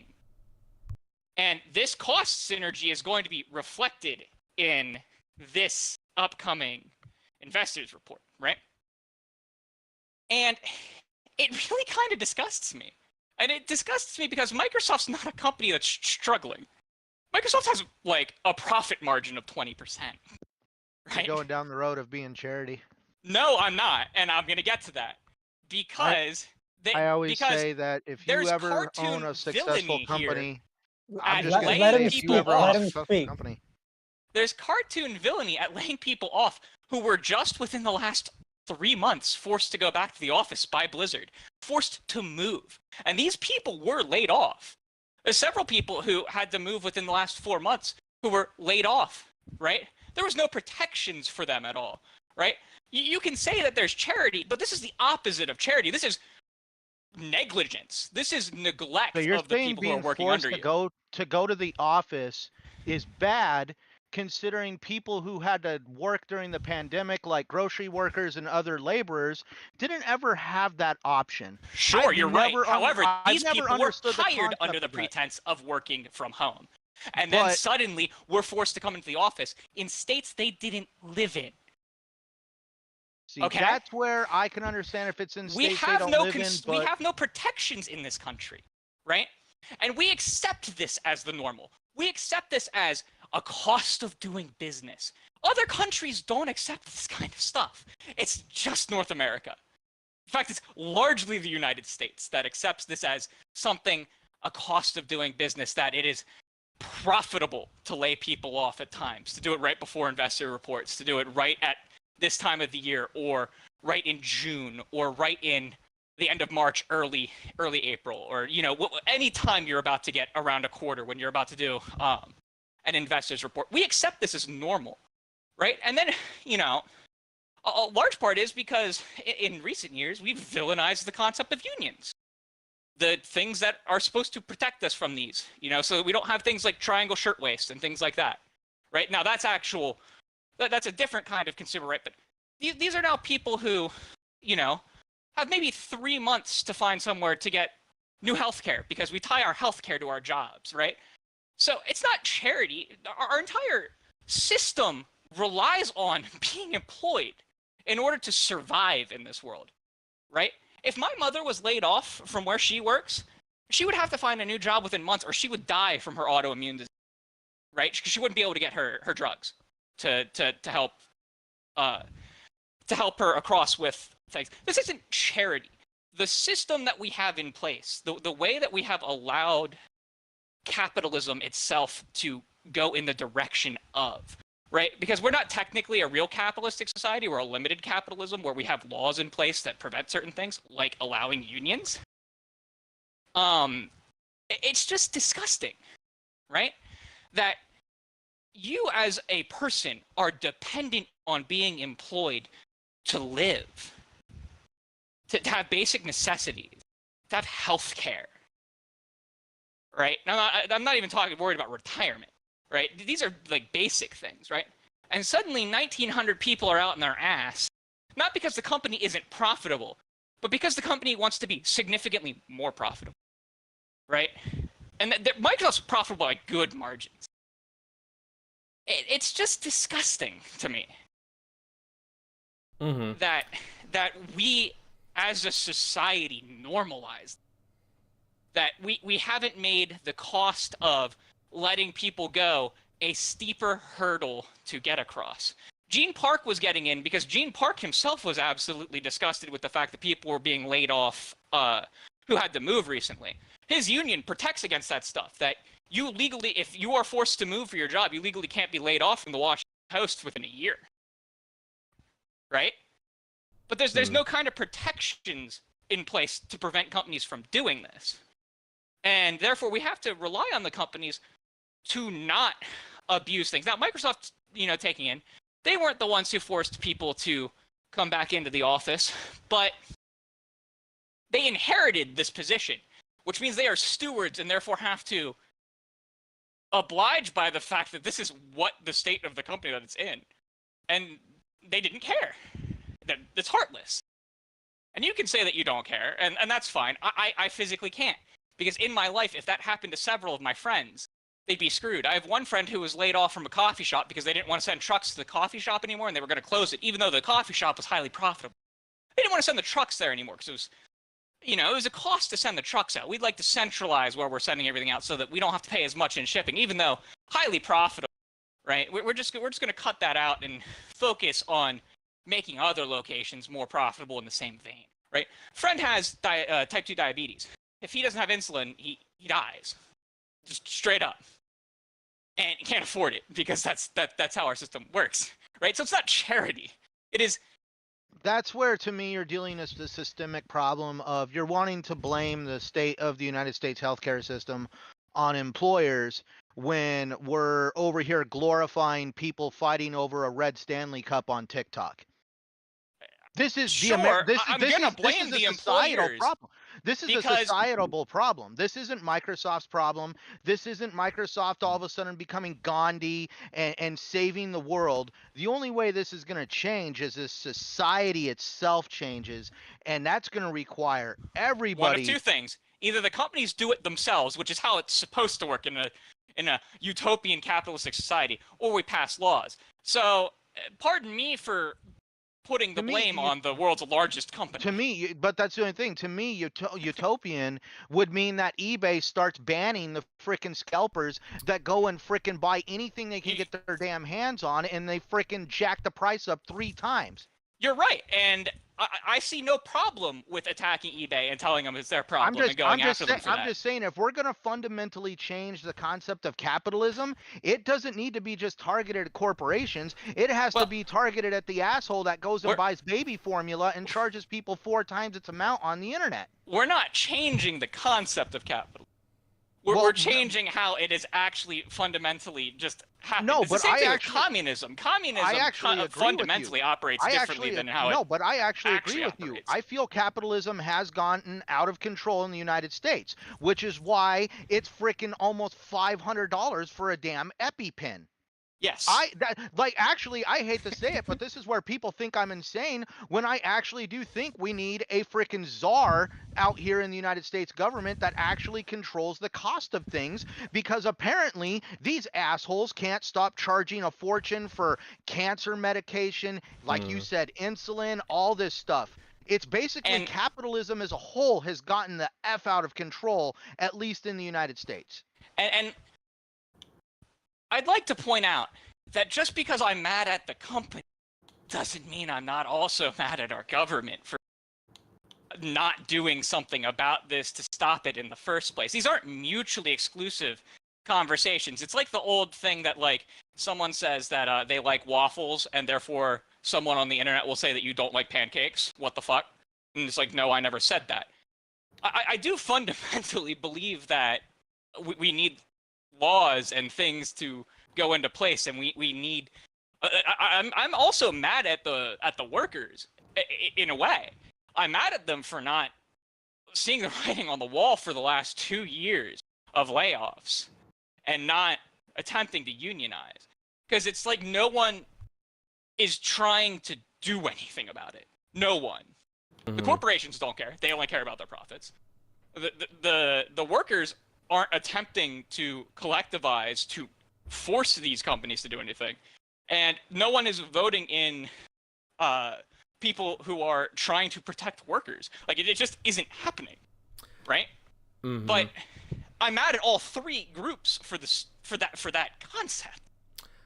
But that doesn't mean I'm going to excuse Microsoft for doing something that's Hanna-Barbera cartoon villainy and laying some of these people off the way they did. Well, you yeah, want to lay some- them off. You know, they could lay them off, give them 9 months, a year of health coverage. I do disagree with how like a lot of things were handled, because a lot of them were just, you know, they go on X and it's like, Right. oh, I just found out that my project that got canceled, or that layoffs are hitting my team. Oh man, I gotta go check in with the boss of the studio Yeah. or the reps and be like, oh man, you know, like what kind of crap People- is that? People leave the panic of like, am I getting laid off today? And part of that is to control a narrative, right? So that the company can be the first one out the door to make a statement. Part of it is so that you don't have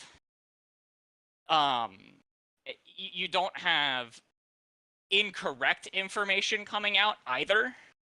And so that's one of the things where it's like there has to be a better way to do it. I personally cannot say that there's a better way to do this.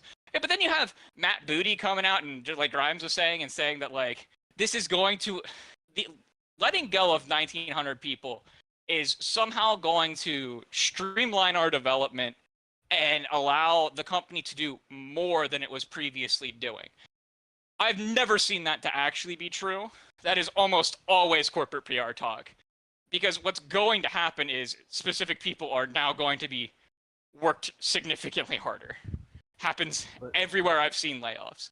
You're going the company is going to enter a period of crunch.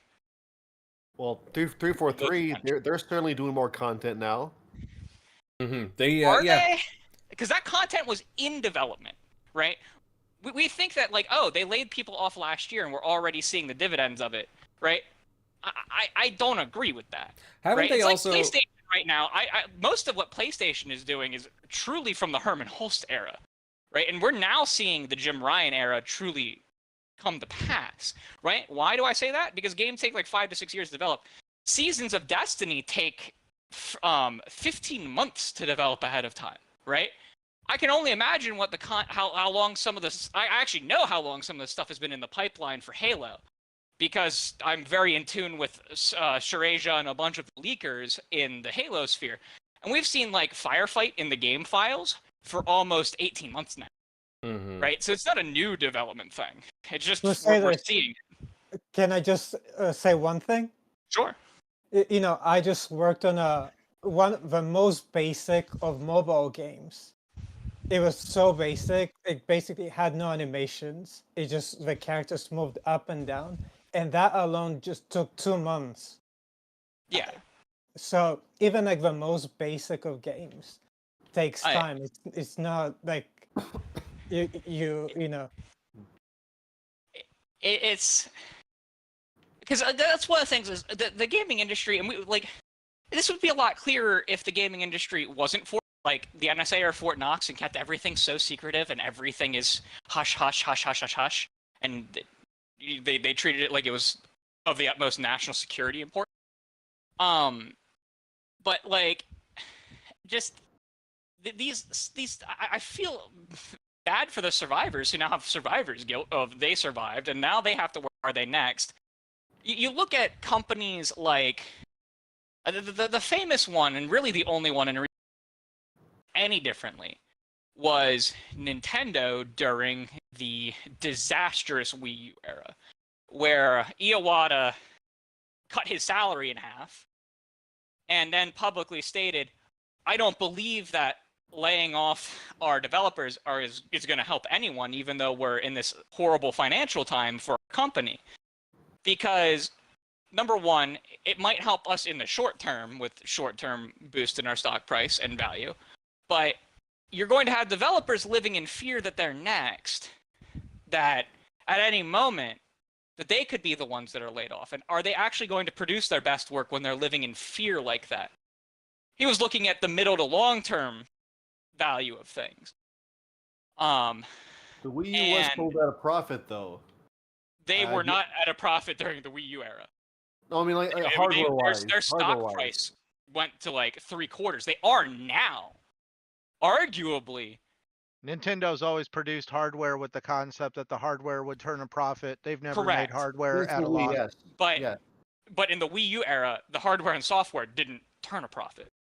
They didn't recoup what they lost in not attracting customers. Well, that's why they had to pivot to. That's why they pivoted very quickly to the Switch. Yeah, because Yeah, what was 4 that, like 4 years. 5 years, something like that? No, not even Yeah, and they 4. also Yeah. eventually the 3DS was successful.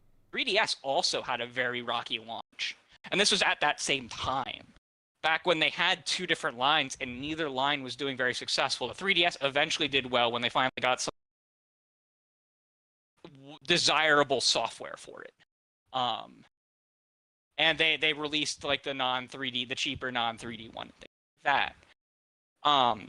It's a concept of a lot of companies with these layoffs are looking at the short-term ends rather than the medium and long-term ends. And I'm very conflicted about the survival game Project Odyssey that was canceled. On one hand, I agree. It's good to see Microsoft perhaps having more quality control under their belt. But it runs into a lot of these devs seemed to think it was their best work, right? The ones who were laid off. And that runs into conflict with what Phil directly told them at their all-hands-on meeting when he visited the studios, that he wanted to empower Blizzard to make the games that Blizzard wanted to make. And there were 100 devs who really wanted to make this survival game. And from reporting from Jason Schreier, we know that they were desperately hoping that Phil would basically allow them to completely reboot their project into Unreal and basically just start over. And instead, it was totally canned, and they claimed that people were being moved into other roles where possible within Blizzard, but it looks like the absolute vast majority were just totally laid off. From people saying that they only knew 1 or 2 of their coworkers who worked in that team. And so it's kind of like it's kind of true that we're moving these people around, but there's not that many positions we can move them. And I really, really hate it when language like that is used anywhere. When it's like that, it's called a half-truism. I mean, I'm kind of surprised that it was that early still in development, especially with this cycle, because we were hearing largely things. You can blame that on them doing a whole 2 years in Unreal, and then being forced by their board of directors to switch it to the in-house engine to save on licensing. Now you've basically had to restart. I mean, this was conflicting with, because we were hearing some things that maybe it might be one of those games that would be shown off like in recent months, but lo and behold. And the big thing that gives me pause as to whether it's a good thing or bad thing was what Jez Corden said about it. And Jez, who has seen in development stuff about it and has seen a bit of the game, outright said he questions whether or not Microsoft can actually view what a good game is versus what a bad game is. Oh, is that right? He outright said that on Twitter. Based on what he had seen from this, it makes him question whether or not the Xbox executives know what a good game is versus what a bad game is. To me, it's not about the game being fun. It was about the game being a technical mess. Sure. And again, the developers were hoping that because Phil had said things like, we want to inspire the workers at Blizzard to make the games they want to make, that they would be able to basically restart in Unreal back to where they were and go from there. And it got completely shit-canned instead. Because then you're looking at a 10-year dev cycle then. Well, now you're just looking at nothing. You're looking at no project. You're looking at no game. You're looking at... I mean, every game's got to start somewhere, right? And so, was it truly worth killing it completely? That's something we'll never know. Jez seems to believe that it was a massive mistake on Microsoft's part. And it's hilarious to hear that a survival game at Microsoft is being shit-canned after one of the most successful games in a long time just hit 2 million players on Steam. A survival game, right? And Okay, well, Blizzard hasn't had the best track record lately, though. You got no, they haven't. You're right, they haven't. You're absolutely right that they have not. Arguably, this game would be basically being designed from scratch at this point as a, quote, new project that Microsoft's greenlighting. They could even do the old-fashioned, the code name of it, and making it an entirely new project. That's literally what Remedy just did with Project Condor, which is no longer called Project Condor. It was it was supposed to be their live service 4-player co-op shooter game that is no longer live service. It's still going to be a multiplayer game, but it's going to be a more close-knit kind of co-op style. And they've completely rebranded that with a new project name and going back into its discovery phase and everything. I mean, right? I just look at it and I'm like, I don't know what to think about this. Because on one hand, I don't want another Redfall. Redfall was terrible, right? On the other hand, Microsoft let Redfall out the door, and then I hear Jez Corden saying, I can't believe they're not letting this one out the door, and that does make me question. My question is this too much of an overreaction to Redfall? They're canceling something that could be good. They're a little scared, no. They don't want right, yeah, like is it too far? Is it clear that the game won't be received well, and we're canceling it out of too much caution, right? And I was originally completely with GeneralMLD that I was fine that the game was being canceled. But then I heard Jez say that, and I was like, oh, fuck up. What the fuck? I don't know. Like Jez's, I don't know. Jez's tastes and mine kind of differ when it comes to some things, so that's why I'm kind of absolutely. At least just kind of like, because I'm in charge of budgets and stuff like this, I've had to actually come in and be like, yo, I appreciate all your hard work, but this ain't gonna work. Sure. And that's where I'm sorry, but I no offense to the people or Jez. I mean, I have respect for people that do what he does, but at the end of the day, you're a gaming journalist that doesn't see the money that's being asked for or all the other things in between. Like, hey, I need to hire X amount of people to do this. I need this budget. I need this. Sure. I need that. And sometimes when it's just like, I've already, like, at the end of the day, it's like you've already spent X amount of dollars, and this is where you're at, and now you're asking for more money. Not a good look. Although this would be the first time they're asking Microsoft. Right? Like, this is now Microsoft. Microsoft is now footing this bill. But that's where it's like, hey, and I'm just looking at it like, hey, I really screwed up. We did something that we shouldn't have. You know, it's not working out right. I'm hoping that you guys, because you're the new owners, will throw everything in the trash that I was doing and let me start over with your budget. And it's just like, you know, I'm just saying, like, it's kind of like... I would agree more with you if it hadn't been, like, them making the big PR press tour where they said that they want to empower them to make the games that they want to make, and now a game that a lot of them really wanted to make is now shit-canned almost 3 months after. Like, as a consumer, I haven't seen shit from this acquisition yet. Like, where the fuck's my Game Pass games? No, that's true. That's true. Like, all I've gotten out of this is companies that I did like are now 1,900 people shorter, and I haven't got no games yet. And the one game that, you know, that they did have announced is now canceled. Like, what the fuck? My question though, Crusader, is,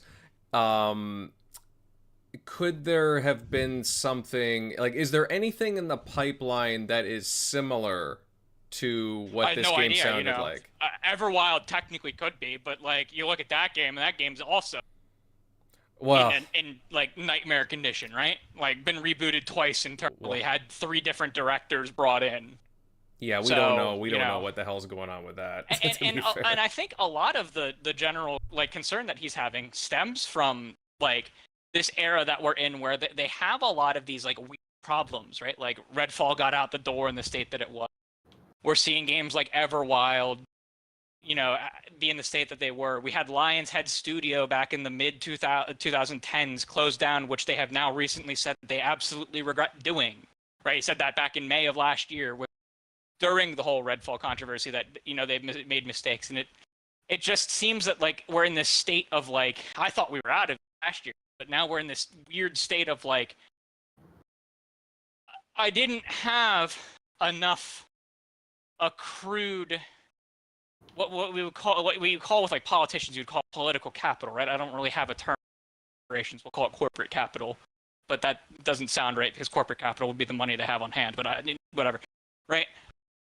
They've gotten to this point where they don't have enough of my faith for me to trust that this is completely all great decisions. Does that make sense? There's been too many poor decisions and too many weird years where I have to question, is what you're doing here actually a good decisions? Right? Mm-hmm. Why should I trust it? Because I've had too many years of up and downs, like Halo Infinite. You know, campaign was pretty good. Multiplayer was really bare bones, and parts of the game were just missing, like co-op and Forge, right? And they were missing for over a year. But there's just so many of these things that kind of build up that make me question moves like this and go, like, are you truly making good decisions? Or are you making decisions that you think you have to and you're later going to regret, right? And it's just, it's as a consumer, I'm not worried about Xbox's future, but I'm like not as nearly as thrilled as I was at this time last week when we had a great show last week, right? Mm-hmm. I'm now at the point where it's like, have they learned anything? A couple years, I don't know. They've made choices that now make me, go back into that questioning mind, which I was so happy. I thought we were out of it. We saw some kick-ass shit last week. Mm-hmm. Mm-hmm. But now do I need to be concerned that there's going to be another weird year of weird nonsense? Do I need to be concerned that, like, we're going to have, like, more and more games that are in, like, some kind of nightmare? Do I need to worry that, like, something good is getting canceled when something bad is going to come? And it's just, ugh. Yeah. Also, it's probably a good thing Ybarra's gone, actually. Did you guys see what he put on LinkedIn? I have no idea, to be honest. What? In the shadow of 1,900 people getting laid off, he was like, I'm leaving and I'm going to go travel the world, and then when I come back, I'm going to go to more high-risk gaming ventures. And it basically read, I got my bag, I'm dipping, fuck y'all. And it's just like, what the fuck? Like, Jesus. I mean... Dude, I knew what Mike Ybarra was capable of when who was the chick that was at Blizzard that was supposed to be his basically his counterpart? Oh, yeah, she was the head of Vicarious Vision. She also was only part of Blizzard a little while and then got put up with him. Because she was supposed to be paid the same amount of money as Mike Ybarra, and according to Mike Ybarra, he really tried to make sure she was paid the same. But the interesting part is Mike Ybarra stayed while she said, I'm out, because like even the chick that they tried to put in the forefront is like, yeah, she's going to be leading the company, but we're still not going to pay her the same as a man. Yeah. So yeah, like I mean, I did jokingly say that Mike Ybarra left so that way Phil Spencer could plant him in the next company they're gonna buy. You did, yes. I'm sorry, I'm psychotic, but yeah, like we'll see where he goes next. Like him leaving, I was like, oh man, there must be some bad blood between him and Microsoft. And then he goes out and says, I'm gonna travel. Like, no, he got his bag. They were like, do you want to stay here? He probably was like, nah, I'm good. I'll leave, and that way it can look like a transformation of the company. But then he goes out and says, I'm gonna travel. Like, what the fuck? Like, tone deaf much? You got people that are gonna get their meds, and you're gonna say that you're gonna go with your bag and travel the, and then you're gonna come back and invest in high-risk gaming ventures, which means you have a fuck ton of money. Like, the fuck. No. All right. See, I used to respect him a lot. I used to like him a lot.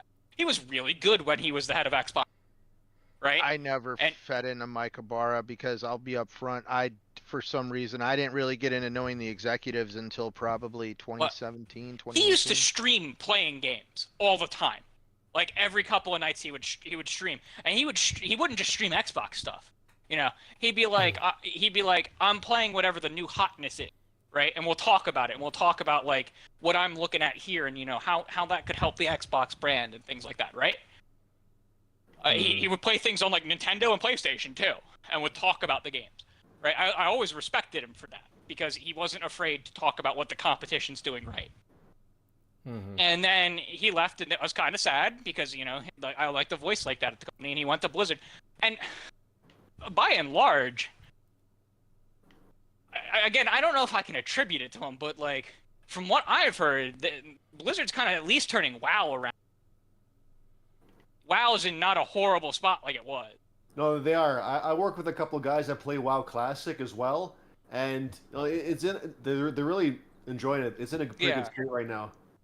Mm-hmm. Yeah, because like from what I've heard, like WoW is not the dumpster fire that it was a few years ago, right? When basically everyone jumped off of WoW onto Final Fantasy.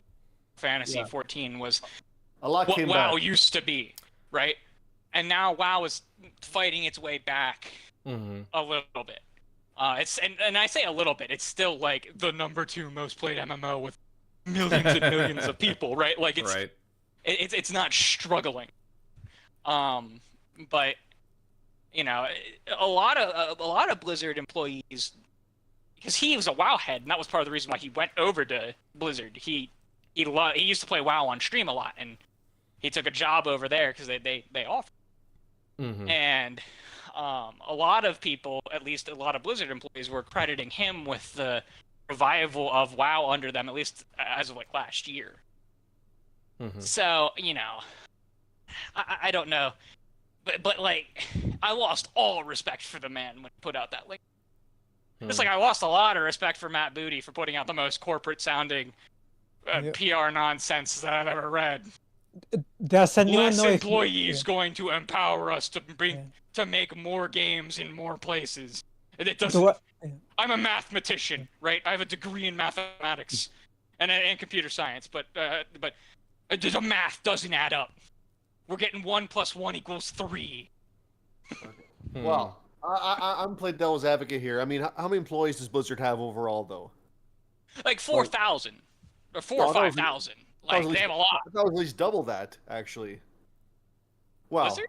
I thought they had 4,000 or 5,000. I thought it was like Blizzard 8,000. as a whole has like 12, 13. You guys are forgetting one thing. Microsoft wants games in Game Pass. And Activision has so many properties. How do you, if you're gonna lay off people, that means less people are gonna be working on those games. Well, you also have the problem of they now have to port it to anywhere Ubisoft wants it ported for the sake of the cloud, right? So if a Linux version needs made, suddenly they also now have to develop a Linux. They now also suddenly have to develop, at least for the Call of Duty devs, because we saw a lot of Call of Duty devs laid off, but they suddenly now have to make a Nintendo Switch version. At a minimum, right? And then if you know Amazon if Ubisoft decides that Amazon's getting a Call of Duty license, it now also has to be made to be compatible with Microsoft Server, developed on that. Because I don't think Luna's Linux based. I believe Luna is Microsoft Server. Stadia was the big Linux one. Thank God. Nightmare. No one wants to develop for Linux. Well, what I wanted to ask was, though, like, given their size and their games output every so often, does any part of you think that they were a bit bloated, or you think it's all? They make like they were the live service developer. We had a turn service, right? Like World of Warcraft is the like MMOs are the live service structure, right? Lots of in-game spending on the auction house, on the currencies for the auction houses and stuff, and have your subscriptions and your currencies to buy premium cosmetics and things like that. And they've had those since long before us console gamers ever the thought ever crossed our mind, right? Like games like this existed in the early 2000s. You know, we barely had online, right? And like World of Warcraft has constant updates. Well, it did, and then it didn't, and now it does again, right? They have yearly expansion. And like Overwatch has constant updates and characters, but again, that like slowed down. And so like part of me is like maybe there is some bloat at Blizzard that is causing some issues with development where you have too many heads in the room. But the solution could also be to spin up new projects and move your workforce over to like some of your bloat over to more projects. Yes, that's going to be more expensive in the term, but more profitable in the medium long term because you're going to have more different things hitting the market, right? And Microsoft's a company that can certainly shoulder the upfront cost now for the upward cost in the future, which is probably the biggest thing, that the underlying reason why this upsets me the most is that for a lot of these studios, Microsoft could invest monies in different ways so that it's not even like a charity situation, but that it's in the short term, yeah, we're taking a little bit of a loss, but we're going to spin up and make more money. And most of these companies just refuse to look at the medium to long term. They make all these decisions in the now. The great NFT chase, just a few years ago, right? Where every company was like, oh yeah, we're all in on crypto and NFTs, right? It was such a short-term grab to grab the attention of like investors and things like that. And it had no bearing on actual anything long-term. They all backed out of it like immediately. It's such nonsense. And that's where I'm like, are layoffs even the only answer? Are they just the immediate short-term fast money answer? Okay. Yeah, because what you said makes sense. If they dedicate all these employees to just all these constant new projects to make the most out of their personnel, I'm totally on board with that. But given how they were, like, does it really take 4,000 people for what? Overwatch 2? Diablo Immortal? Like, does it take 1,000 people to run World of Warcraft? I don't think so. We have 2 World of Warcrafts. We have Overwatch, which we had Overwatch the live game, which then transformed into Overwatch 2, which is basically 2 parallel teams. And they basically came back together as one. You have Hearthstone. You have 2. Did I say 2 World of Warcrafts? Because you have classic and non-classic now. You have there's a skeleton crew of like 3 people, and they're like my 3 best friends. Diablo. Diablo 4, which is not only still in full development, but has a full live service structure and an expansion structure, just like WoW. It's basically an MMO. Hearthstone gets like 2 to 3 expansions a year.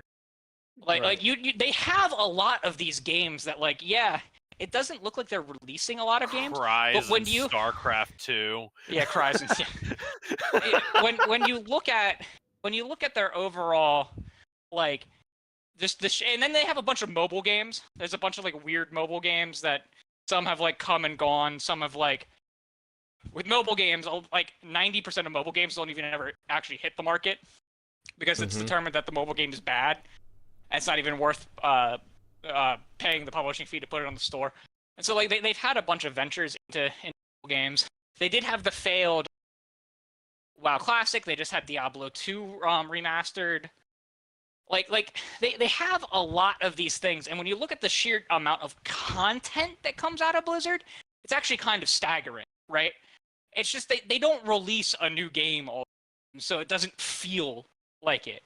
And I think it really takes, because even I'm not really in the Blizzard scene. I play Diablo 3, and that's basically which again there's 3 people that are working on a skeleton crew supporting that game, and boy howdy do I love that.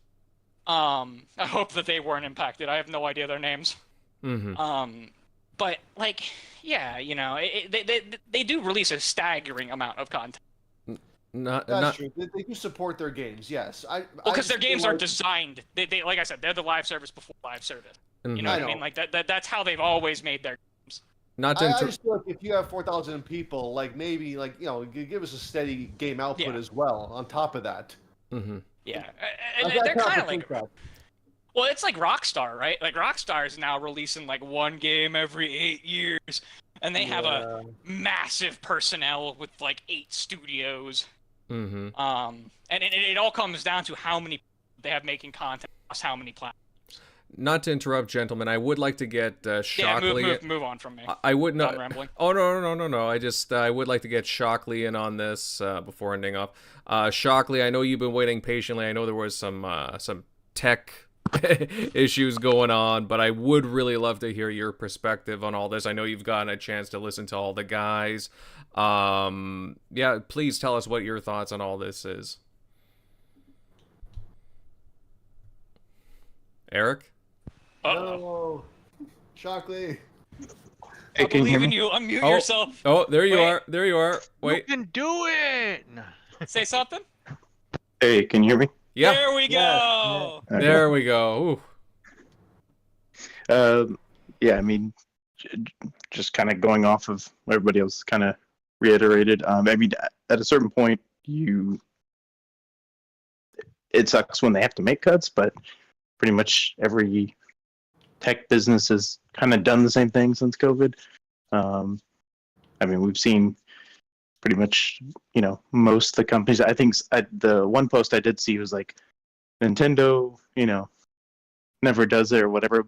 Nintendo's also kind of put their business in a spot where they also haven't been able to like grow, or they've kind of limited themselves by making like bad decisions that were like obviously bad. Like when they would stick with old formats for way too long, or just stuff in general where they probably maybe didn't lay off people, but they probably made cuts to where they couldn't, those same groups or developers or what have you weren't able to grow where they, could have, or couldn't, they could have probably hired way more than they actually did. But, when you're only selling like barely 20 million GameCubes, they shrunk their business in a sense where they could have, probably provided more. So, I mean, each industry or each, developer or console head, whatever it is going to have to make cuts. But I think, they've kind of laid out many people have kind of showed that graph of like, hey, overall, they still created a ton more jobs.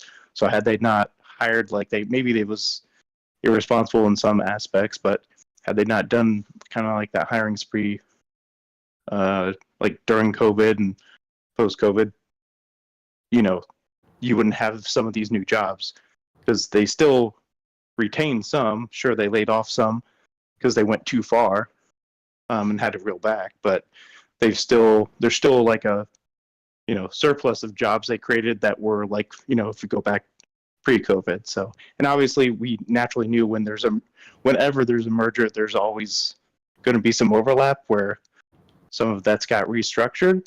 And sure, some people did probably get laid off, but there might be internal spots where, hey, you can post for another job. So, like internally, or hey, we do need people more over here, but maybe we didn't need them in this publishing wing, or like there's probably other jobs within Microsoft that they might, that you could post for depending on your credentials and what you want to do. But especially in the tech industry, that's going to kind of come with the business. Like same thing with like being a game dev, like going into that industry, it's kind of fickle. Like even when I was thinking about doing the same thing and going to like, Full Sail, or, wanting to be a game developer, I knew way back, in the early mid 2000s that it was like a volatile business. So, you at one day, if a game doesn't, we've seen it. We've played those games where like, hey, it didn't hit. And then you find out that dev's not, around anymore. They got absolved into something else, into another bigger publisher. So, I mean, it kind of comes with that territory, and you kind of got to adapt, and it sucks. It happens pretty much in any industry, whether you're in sales or like anything that's kind of volatile like that. But yeah, it sucks, but it's just funny when I see so many people use it as just kind of like a console war aspect that it's kind of ridiculous. But some of those same people won't say shit when it happens the other way around. But yeah, hopefully a lot of those people land on their feet, and hopefully it's for the better in the sense that, hey, there may have been some of those same layoffs, maybe not in the publishing like the overlap, but they may have, we've seen them kind of turn a lot of the developers into Call of Duty, developers. So who knows that one day, Activision, if it was left on its own, would like, hey, we got to close down this one of the support devs that we use maybe don't need them anymore or what have you. So that's not. I mean, we've seen that naturally. EA and stuff like shut down ones that they've bought and made part of EA, and then they like, hey, we don't really. There's not a need for you. Just kind of like here. There's kind of some overlap. We don't need this many of doing the same job. So it wasn't like, hey, within Blizzard, these same layoffs weren't going to happen. I think there was maybe some other layoffs that were like non-Blizzard related, but I mean, it's going to happen. And then probably years from now, or within the next few years, there'll probably be jobs that they create, and it's going to go up and down where they have to ramp up and hire more, and then hopefully overall there's a overall growth over years. But hopefully that just continues to trend up. But you also have some, bounce back a little bit to where like, hey, we hired too much, so it is kind of what it is. But hopefully they're in a better space with more stable, and not to say it wouldn't be.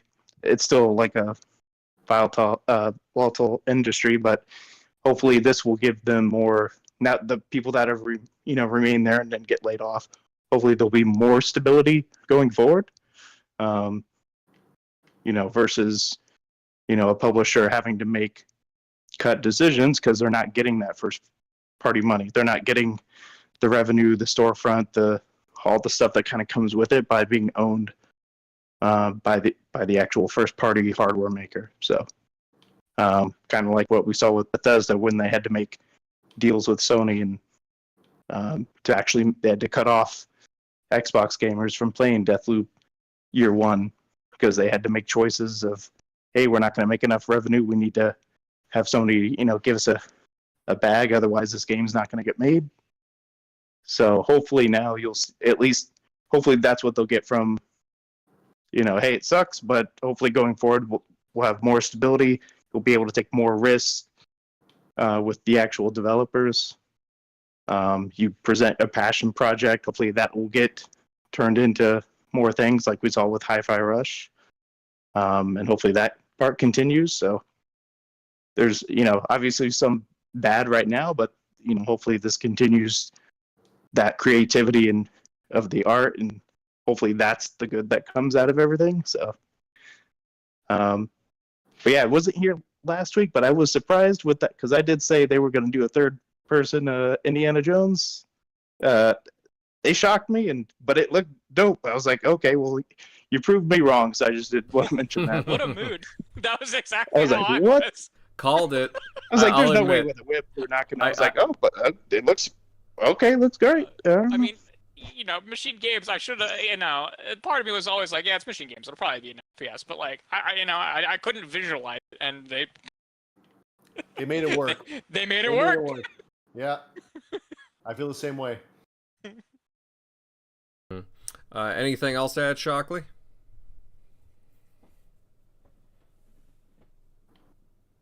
Oh, and he's out. Okay. All right. Anything else to add from the rest of the crew? Okay. All right. Wow. I mean, really good chat tonight, guys. I'm gonna start closing things off for this one. It's kind of a one-topic night, honestly, like we covered all like the big layoffs from, well, obviously Xbox. We did talk about some other ones from across the industry, but again, there was a lot to say, right? And a lot of different perspectives, and I can appreciate that. I really do. Again, thanks to everyone that joined us tonight. If you enjoyed the chat, then please consider leaving a like, as it does really help us out.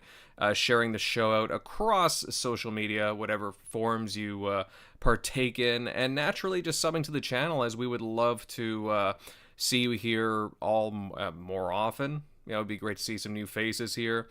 But yeah, it was a great chat, really great chat tonight. Next, I'll go over to the outros, starting off with Dots. Dots, hey, good stuff tonight. Where can everybody find you?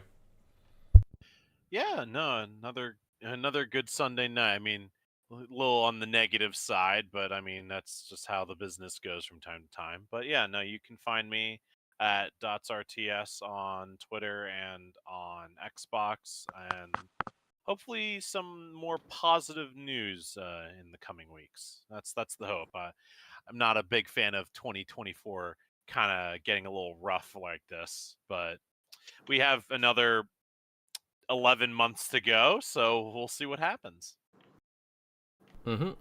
Agreed on that, Dots, for sure. Moving on over to Eric Shockley. Shock, I'm glad we worked out your audio there. And again, you had some really interesting perspectives there. Where can everybody find you at? Yeah, as always, you can find me at Shock Nero on Twitter, EZShock on Xbox Live. But good to be back this week. Great topics today. Good panel, well, the usuals. But yeah, see you next week.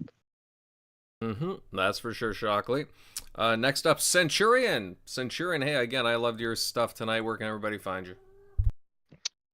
For those that aren't mad at me or just want to hear me banter even more, please check me out at Centurion1307 on YouTube, Xbox Live, and of course Twitter, and right here every Sunday night with this great group of gentlemen. And yeah, that's about it. Yeah, I'm super mad at you, Centurion. Super mad. It's not I just don't want people to think I'm like desensitized to it. See, you have to do it, and like that makes it one way. You know, like in my household, we live in fear of it. It's just like how it is. That's nothing to be mad about. No, it's like, nothing to be mad about. It's just how it is. For me, it's more like I feel bad because I really do wish the world was a lot more gumdrops and lollipops. I know I don't talk too much about myself, and please, in my next statement, I'm not looking for anybody to reach out to me or anything like that. I mean, if you ever want to talk about your own demons, we're more than welcome to on social media, DM me. But as me personally being a victim of extreme child abuse growing up, I learned at a very young age that the world is not gumdrops and lollipops. And yeah, just like, your parents should have been your protectors and looked out for you. Our jobs should also look out for us in the end. But that's where I'm just, that's why I said between what you described and everything else, it's more of a systemic problem with the way society is when it comes to capitalism. And that's where I just really do feel that greed has very run rampant, but I'm not going to say that corporations are the only ones that are guilty of greed. And that's where I just think it's going to take a lot more collective changes than just Microsoft all of a sudden giving a shit.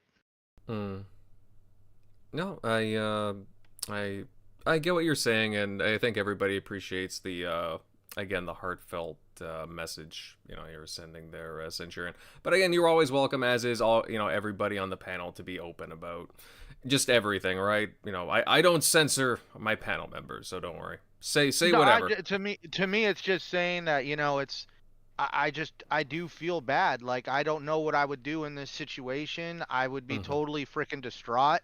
But also at the same time, I don't think the owner of the company I work for is an a-hole because he has more money than I do. So that's where I guess I run into the situation of just, it just, I don't know what to say, I guess. I don't know. You explain yourself well enough. Like, you're fine. No, it's okay. Again, you don't need to explain we understand, man. We understand where you're coming from. You ain't out here celebrating no layoffs, that's for sure. Oh no, right? I ain't. You ain't. Oh, dude, you ain't no red dragon. Oh god, see that's don't get me started on that guy. See that I wasn't out here clapping like that's right, Sony, tear frickin' Bungie apart at the seams. No, I was not. No, like I mean, like it's like you said, like it's pretty tragic to see what's going on behind the scenes, and that's where like it sucks. This is business as usual.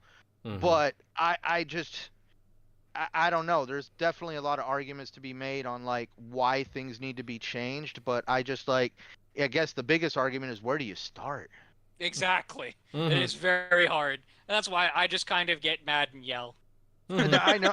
To me, I don't at know where to least start, but I'm just gonna be loud about it to until go someone with comes over. Crusader, the first start should be addressing the healthcare situation, that people should have a Yup. right to live and the right to be able to Yup. take care of themselves. 'Cause- And then it could grow from there. Because, like, I don't know where to start either. That's why I just kind of stand and yell until someone comes over to see what the fuss is about. Right? Like, Sounds Why is this sounds guy like mad? my job this Why is weekend, this guy- dude. Mm-hmm. Oh yeah, you should hear some of the stuff I hear at work. All right, I'll move on here. GeneralMLD. Hey, again, loved your commentary as well. Where can everybody find you? Yeah, you guys can find me at MLD Ghost on Twitter, Gamertag GhostMLD, and yeah, I mean, good chat, but we should put this stuff behind us. Feel for those people. But I'm actually curious about next week. The Xbox earnings will come out. I'm hoping they'll finally give us a updated Game Pass subscriber count. But I guess we'll see about that. just either know way. that number will probably be really weird Hmm. if we Yeah, do get an because they update got the because core numbers gold is now included. like gold is now included and stuff. Right. I'll- I hope we get some kind of updates that are meaningful that we could talk about next weekend. I'll also be curious about. There's rumors of a state of play popping up. I was gonna mention that as I was leaving. Oh, all right. Yeah. But yeah, I mean, should be some interesting stuff there. I did see some stuff pop up on social media, but Good old Nick. yes, that's right. But actually, speaking of you, Crusader, again, good stuff tonight. Again, where can everybody find you? Yeah, you can find me at Crusader3456 on social media and Twitter. You can watch me shake hand at Cloud there. But yeah, no, if you want video content, certainly go watch Invaders or Centurion stuff. If you want written stuff, I am boring and librarian from the 60s. So yeah. I appreciate the detail in your stuff. It's very nice the way it's written and organized and categorized and everything. So, Dude, I've written a few articles to help a couple people out, man. And when somebody's like, I needed 1,500 words, you're like, you what? I'm like, see, my problem is I'm only allowed 1,500 words. Fuck. I used to be like that in high school, and then I don't know what happened. Suddenly it was, crap, I'm only allowed 5,000 words. How am I going to make this research paper work?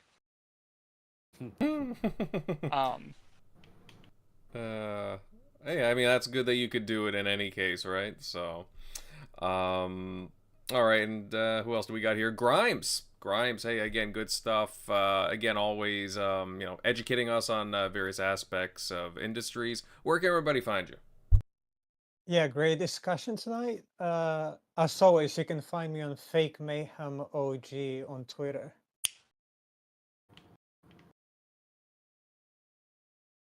Yeah. All right, and okay, I guess I'll round out the crew. Of course, you can find me on OnlyFans at Invader. No, I mean, I'm just Nice. right. I know. Dude, I just got excited for just 1 sec. Damn. I'm joking. Oh, so that's what I was hearing in the Where do- background. Cursed. Where do I sign up? I'll post the link in the chat in a sec. Dude, Crusader is going to collapse the OnlyFans servers. It's going to be like a freaking sale on Shopify. Oh. They're going to get those, like, the dogs of Amazon are getting ready to freaking launch.